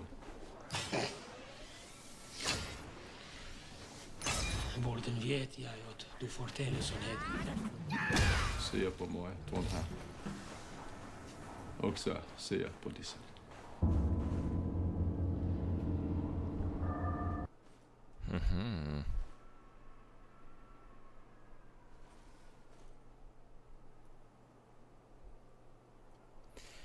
They were absolute besties. Oh, it was an aneurysm. Okay, that's what it was. They were creatively soul connected, motivated each other's work. Man, she also lost her child same year. Was that in the book too? I'm trying to remember now. Okay. Man, same year she had her life. Yeah. Was it like a theory class? Actually, the class was on death.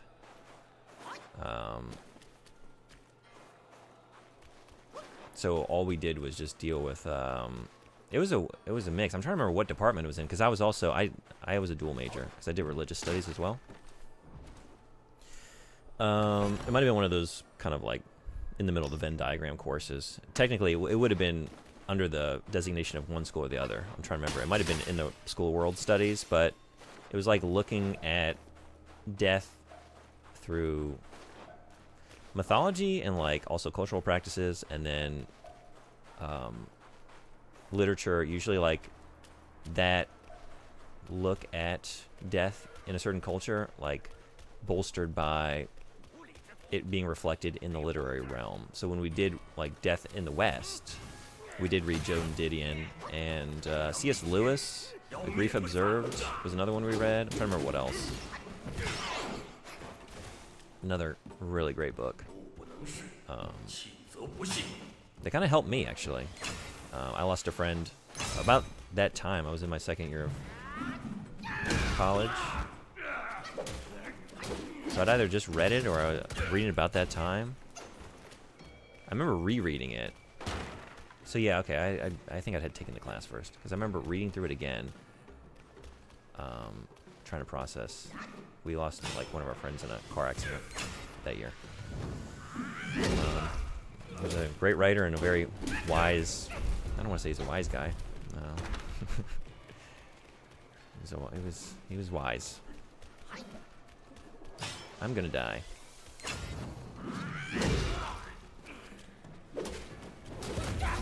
There we go. Oh, I thought I was gonna get it though, honestly.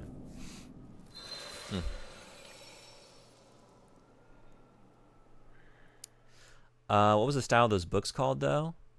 Oh wait, I'm sorry. Were you asking about my seminar? Like what was the movement? I want to say the monists. Let's take a look. Man, I haven't thought about this in a long time. When I type in monism, it just brings up attributes oneness or singleness. So yeah, that is what I'm talking about to a concept such as to existence. So I guess the monist trend in modernist literature to like use fragmentation to build to like some kind of holistic meaning. You know, whereas in terms of like postmodern trends is like, no, we fragment reality because that is reality. There is no constructing some unified monism. There is nothing to be had there. It's fragmented because that is reality, you know? You can't construct anything out of the chaos, right? It's interesting. They're adding vowels to words, almost like how some Japanese people do in reading foreign languages. It's almost like they can't end a word with a consonant. I genuinely can't understand 90% of the words they are saying. At one point, it sounded like he said, "Let me go." I was like, I think that's just English. But I was like, I don't really know the context of what's happening here. I wasn't really looking at the subtitles. I think I was just seeing Norwegian in the subtitles, actually. But, all right. Maybe just, yeah, let him go.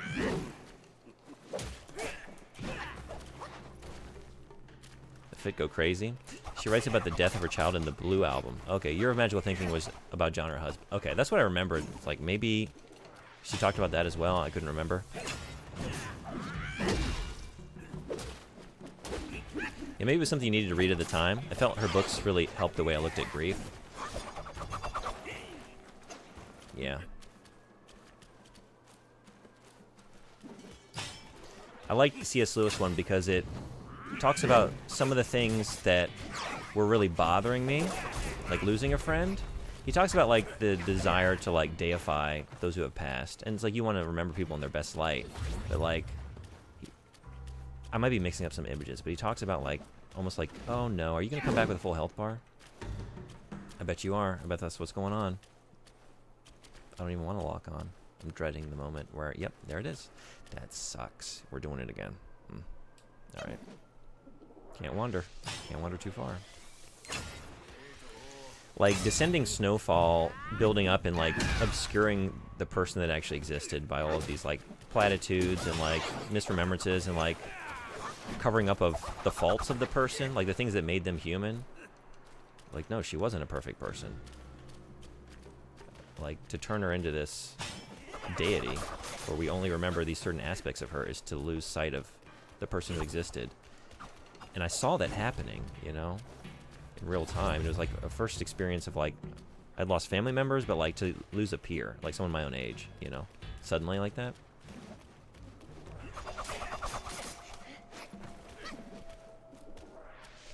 And for him to talk about that specifically, in addition to other things, it's like, man, this is just so insightful.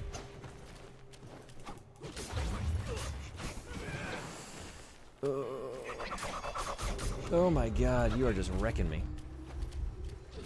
But now I'm scared. I don't want to run too far because you just might come back with a vengeance.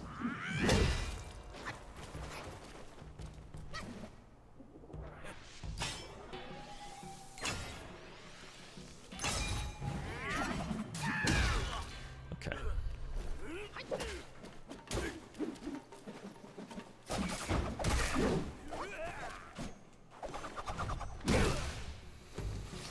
And y'all weren't kidding about Chapter 3 being big, though. I'm just like, I'm wandering all over the place. Like, I don't even know. I've missed so many, like, pathways. I keep just, like, going in a direction and finding a bunch of stuff. Which I love. This is what I've been waiting for. But, yeah. I've kind of lost track of where I even... Like, I remember all this, for sure. But, like, I feel like I passed some things on the way here. Will I ever find them? Uh-oh.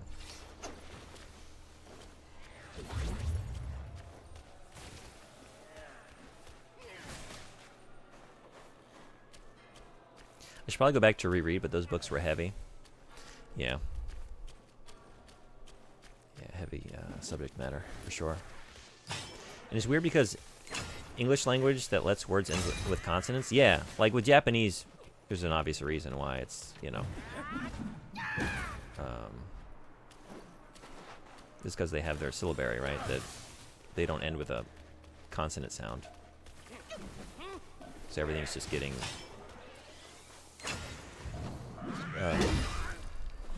spoken through those phonetic units, right? Yeah, that's weird. I don't know. It's funny, though. That bad.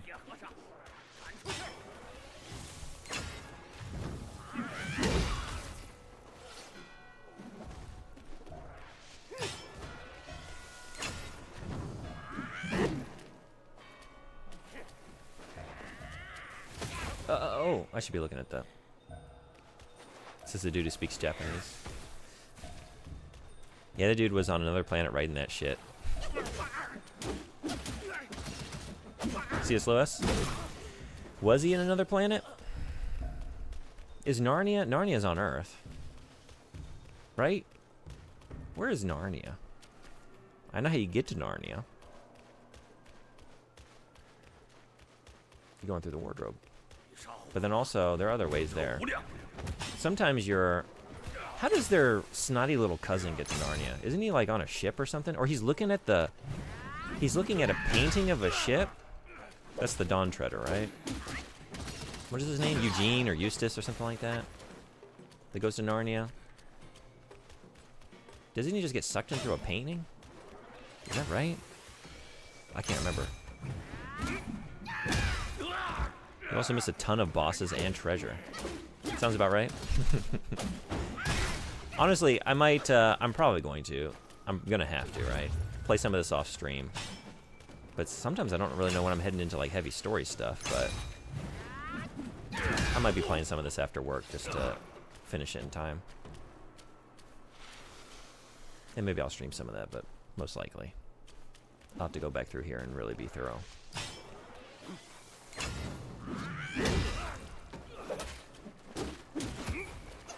He was beyond such designations. It's one of those, when I think about like where I would most like to be a fly on the wall, like if I could listen to a couple contemporaries have off-the-cuff conversations, I feel like that would be a somewhere on the list for sure. Like to just hang out while like J.R.R. Tolkien and C.S. Lewis were just talking shop. That would have been amazing, right?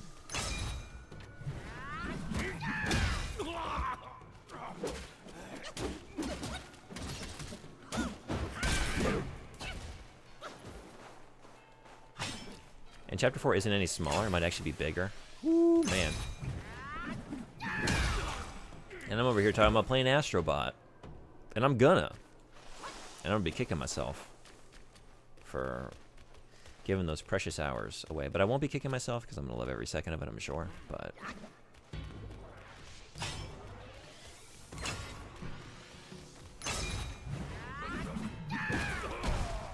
probably a lot of streaming this weekend. I don't have any plans this weekend. I'll probably be here for a lot of it. So a lot of this and some Astrobot. Ooh.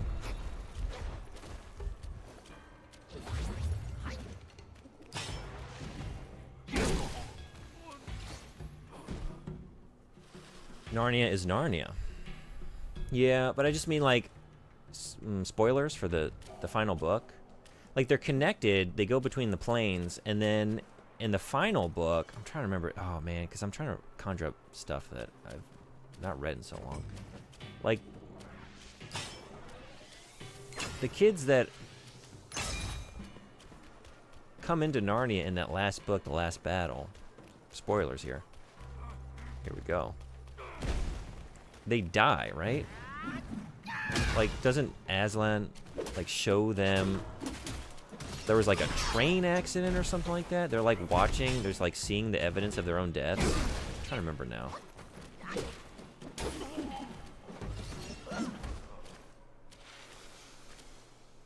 He goes to Narnia and ends up in the sea by a ship, if I remember correctly. Yeah, right. I'm thinking, like, isn't he staying, like, it's Edmund. No? Edmund is the original sibling, right? I don't remember now. Isn't it like one is just the cousin and it's Lucy, I think? They're the only ones that come back. And I feel like they're in a bedroom or something. He's looking at a drawing or a painting of a ship, and then suddenly he's on the Dawn Treader. I don't know if I'm remembering that right.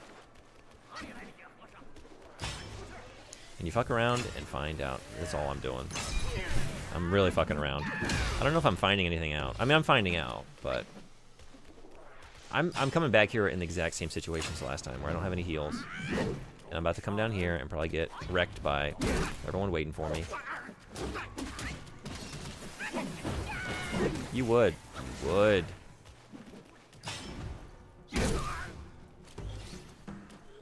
So it's like I've learned nothing. I've found nothing out. Or did he get sent to the ship? Like, Aslan pulled him in, right? But by way of that? Like, that was the conduit? I think I need to reread the Narnia books. Or maybe just see the movies. I think the only movie I saw was The Lion, the Witch, and the Wardrobe when that came out. Like, the more modern version. Which I don't really remember much about. I don't really remember caring for it. I remember Michael Madsen doing the voice of a fox.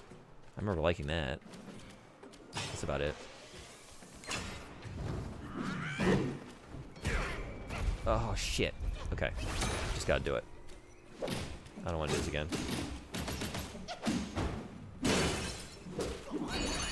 Yeah.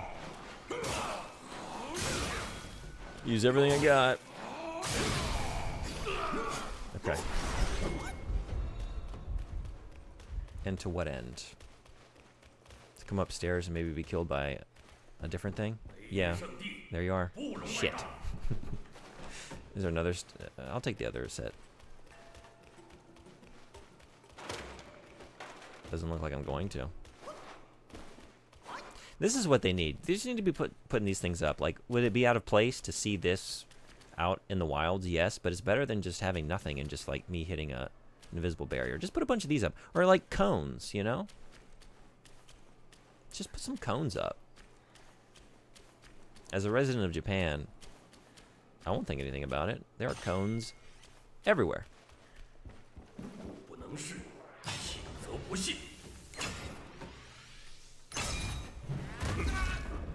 Oh, that hurts. I thought I was going to at least get that and then freeze him and then maybe make my way. Oh, my God. Maybe just go straight over there and maybe not do anything. I got 10 minutes. Okay. Let's see what we can do. Either way, Narnia is very clearly not Earth. It has different land masses and even has an outer edge. Does it? I don't remember that. Okay. So is it like, Is it a world built on like sort of the biblical geography, like that cosmology of like there being a firmament over like a flat landmass? Is that what's going on?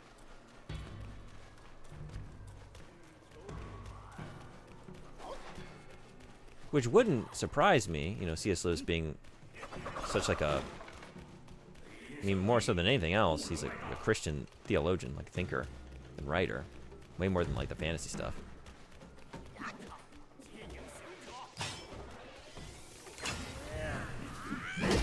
But yeah, you're right. Like that's obvious because there's I guess I can't remember the maps. Like obviously it's like Narnia and like what else was there? Like Arkenland or something like that. I'm trying to remember the name of the other countries. And I should remember the one because it's where the kid comes from in the third book, The Horse and His Boy, which was always one of my favorites growing up. I really loved that book. And he doesn't come from Narnia. I think it starts with a C. I don't remember.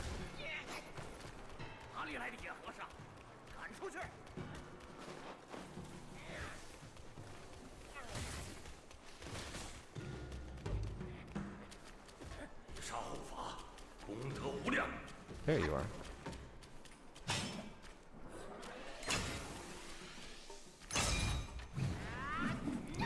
I spent forever farming for that blindfold, and you just casually don't even notice it drop. I did look at it. I saw it. Yeah, should I? Should I pop it on? Let's go take a look. I mean, let's not take a look. Let's remove the ability to take a look by putting on a blindfold. Yeah, that sounds good. What can I say? I'm reminiscing about the world of Narnia here, trying to conjure up what memories I have. It's taken all of my brain power just to do that. I'm not even spending my sparks. What do we get? What do we get? See no evil. More easily triggers perfect dodge. Ooh. I'll have it. Oh, look at that. We're a see no evil monkey now.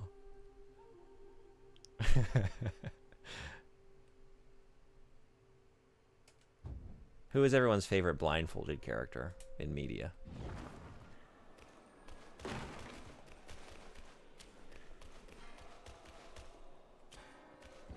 Do you like Matrix 3 Neo?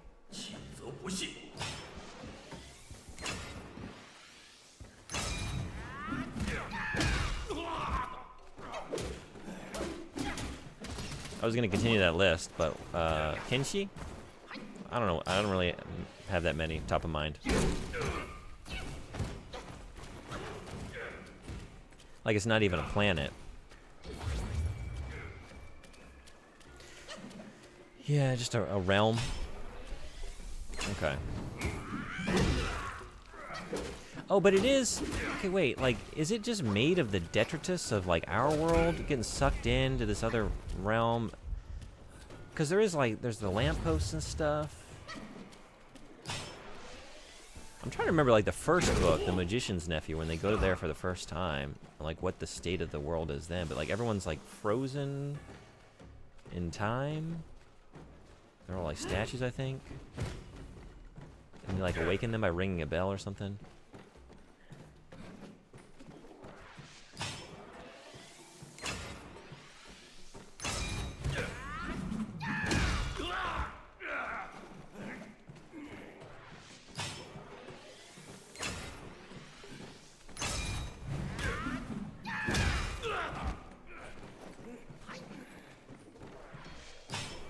I'll have to check out the link in a second. Thank you.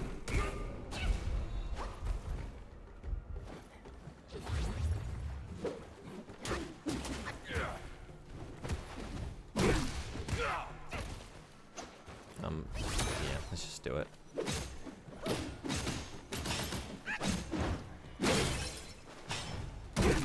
You guys are so strong. You're so strong.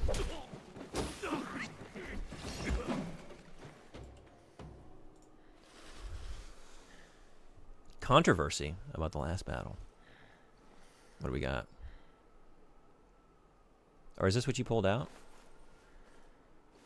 Eustace, Jill, the Pevensey family, Diggory Kirk, and Polly Plummer were killed. Everyone was killed in that train. Wow, that's dark. I remember like reading that as a kid, like, and rereading the page, like, wait, what? Everyone just died? I didn't remember like everyone dying there, but like the principal characters. Being horrified by that. I was still at the age like I didn't. Like some things I think I got even as a kid, like the Aslan connection to like Christ, and being like the crucifixion. He wasn't crucified, you know. He's like killed on that table, but coming back, like the resurrection, like some of that I got. But at the end of the day, like I would still read these things and like take them on their own merit. So like to me, it was just like very dark. I wasn't thinking about like the thematic reasons and like the allegory to any of it. I was just thinking about like, but these characters, they're all just dead. Wait, what? That is a pretty dark book, actually. The whole book is just like the whole world that you've come to kind of know and love is like this cozy other realm that you've adventured in the past. It's in chaos. They're just like trickster little characters posing as gods. Everything's at war. Everyone's dying. It was heavy to read that as a kid. Not you. Whatever you are. I don't like what you're trying to pull off here, but you are not getting away with it. You think you can see me? Oh. Oh, hey! Never mind. 老友，先前在黄风岭一无所获，不得已，只好来求黄眉老佛。来到这小西天，拜过了佛爷爷才知，我这一生为他人虚度，少了许多快乐。不走了。虽说家中代王遭难，可世间福祸不皆是自取？为己活，才自在。佛爷爷说的对，纵情自愈，无忧无虑。我从没像现在这般快活。 This world has broken you. Those sound like names you give pigs. Aslan's country. A divine legendary land that was visible but not normally accessible from the world of Narnia in the sky beyond the earthly atmosphere to the farthest east of the great eastern ocean. Ruled by the emperor beyond the sea and his son Aslan. It lay beyond the silver sea in the utter east, and indeed ringed around the entire world, as well as above the stars of its sky and possibly beneath its bottom. Okay, I'm going to read all this later. I wonder if this is like... I don't know. Does he explicitly explain the world, or is it just like little random bits of lore that you construct together while you're reading to understand how this is all functioning? Narnia definitely has the firmament. Okay. I thought of it like Middle Earth or something. That's kind of how I was thinking of it, I guess, a little bit, yeah. The Horse and His Boy is my favorite Narnia book. Then we're agreed on that. Callerman, thank you. I couldn't think of the name. I knew the letter it started with. Yeah, I think it's the best book, right? Can we say that definitively? Let's go. Callerman is a large country to the southeast of Narnia. Yeah, isn't there like... Is it the one... I want to say it starts with an A. Was it like Archenland or something like that? Archenland. Right?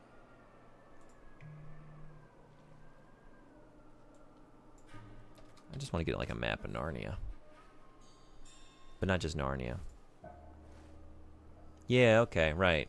Narnia and then Archenland is like a crescent-shaped country right to the south, and then Callerman below that. Baruna. Sabarna. I don't even remember these other places. I wonder if they ever come up.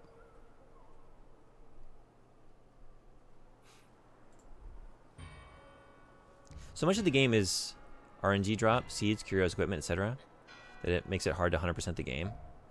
I'm down to just a handful of things to find before I can start New Game Plus and then finish out the achievements. Are you going for the full You're gonna try and get all the achievements?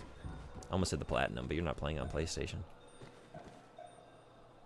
The end of the world is literally a glass-like dome. That's the end of the journey and the journey of the Dawn Treader. They get to the edge of the world. That's right.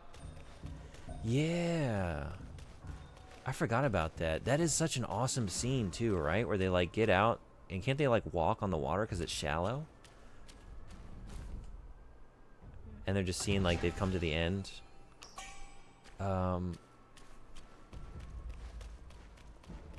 Man. Time for Narnia reread?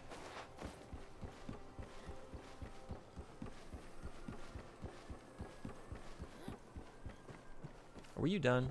Did you have anything else to say? 想当年， Yeah. 我家大王也曾在佛地修行，连他的孩子也是菩萨的弟子嘞。如今我皈依佛门，也算是追随大王。我劝老友，就留在此地，你我做个同门可好？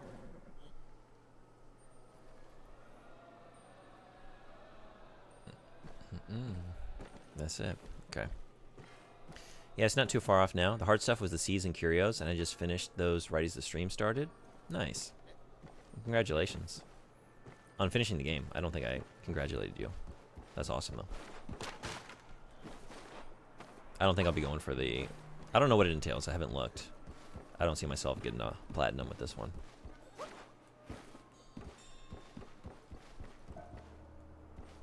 I hope they try again with Narnia movies, or better yet, a miniseries. That would be better. Yeah, I don't think they've ever done it right. I remember seeing one of the TV BBC productions as a kid and not liking it, and then I saw that one Narnia movie I mentioned. Didn't care for it. That was that.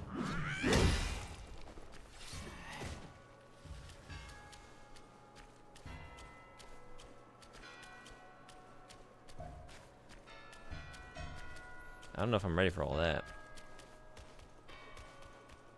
Let's stall with a story.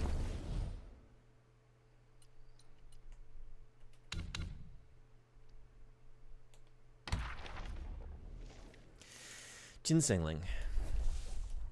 Inherent gifts in these mythical sprouts reside, walking forth from the earth, spirits untied.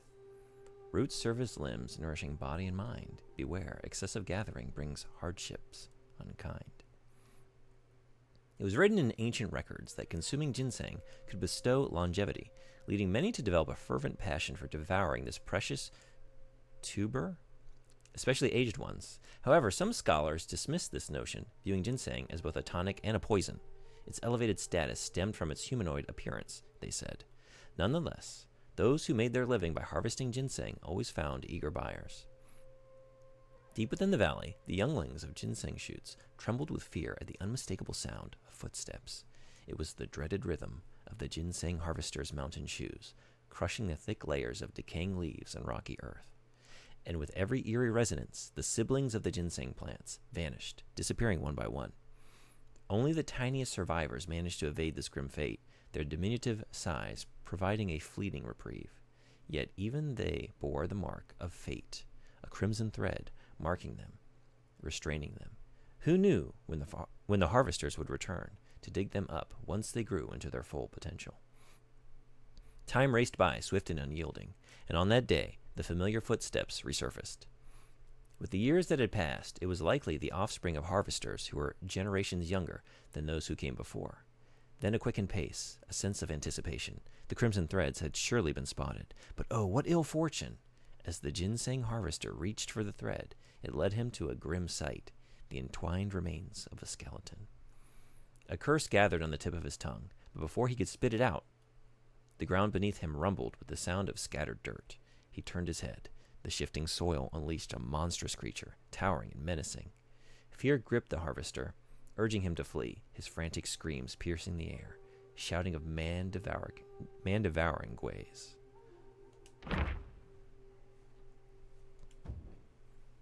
What we need is a Narnia anime. Let Studio Trigger take a shot. Studio Trigger, what are they known for? But I agree, an anime would be great. Oh, predecessor is Gainax? Founded by former Gainax employees? Well, then I'm in. I'm sold. But let's see what they've done. Kill la Kill. I haven't seen any of these, actually. I'm like, y'all know, I'm not up to date on my anime. Oh, they did Cyberpunk Edge Runners. Star Wars Visions, never even heard of that. Inferno Cop. Original work released on YouTube.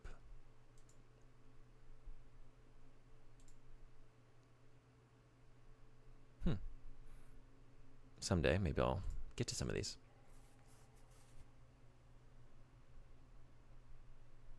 Be right back. See you on the other side. Maybe I won't. I'm actually about to leave, but if you're back. It is a lot of work.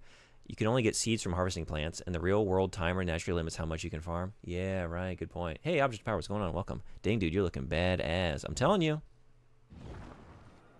All you got to do is put on enough clothing and just pretend you're a really hairy guy. You don't have to dwell on the fact that you're a monkey. You can get past it. Play it in Chinese, turn off the subtitles, and just enjoy the ride. Enjoy the adventure. There are also curios that only drop at random when you pick up plants.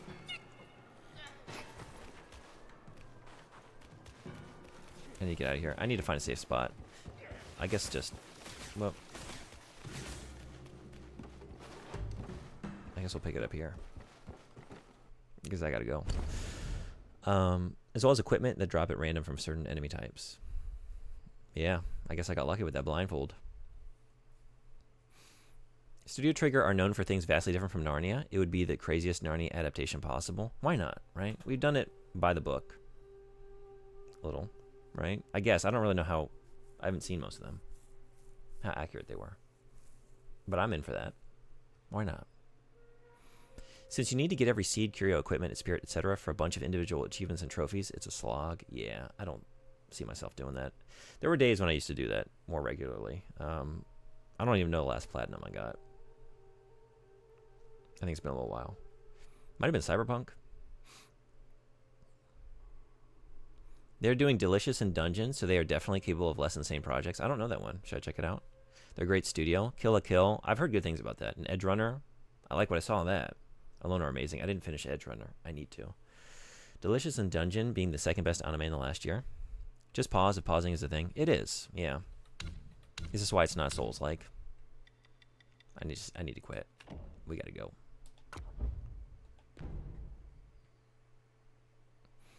Highly recommend both Kill la Kill and Cyberpunk Edge Runner. Yeah, I really liked Edge Runners. I liked what I saw. I just need to finish it. Too busy playing video games. I gotta go. No raid. I got it like 5 minutes. I gotta walk out the door. So, thank you all for coming. It's great having you. Pretty sure I'll be back tomorrow. Definitely back Saturday. Yeah, catch me tomorrow. I think I'll be here. Saturday, I'll be farting. So come in for the fart stream. We're trying a new... It's a new... you might be seeing a lot of changes on Twitch these days. They're rolling out a new initiative, Smell-O-Vision. And they've partnered with a few huge channels like mine to test out this new technology. So tune in for Smell-O-Vision, all fart stream. I'll be beating Wukong with my farts. It's a new challenge run. Let's see if I can fart my way to the finish. Gotta go. Thank you all. Be well. Take care. See you tomorrow, probably. Definitely Saturday. Some of this. More likely, mostly Astrobot. Anyway, bye-bye.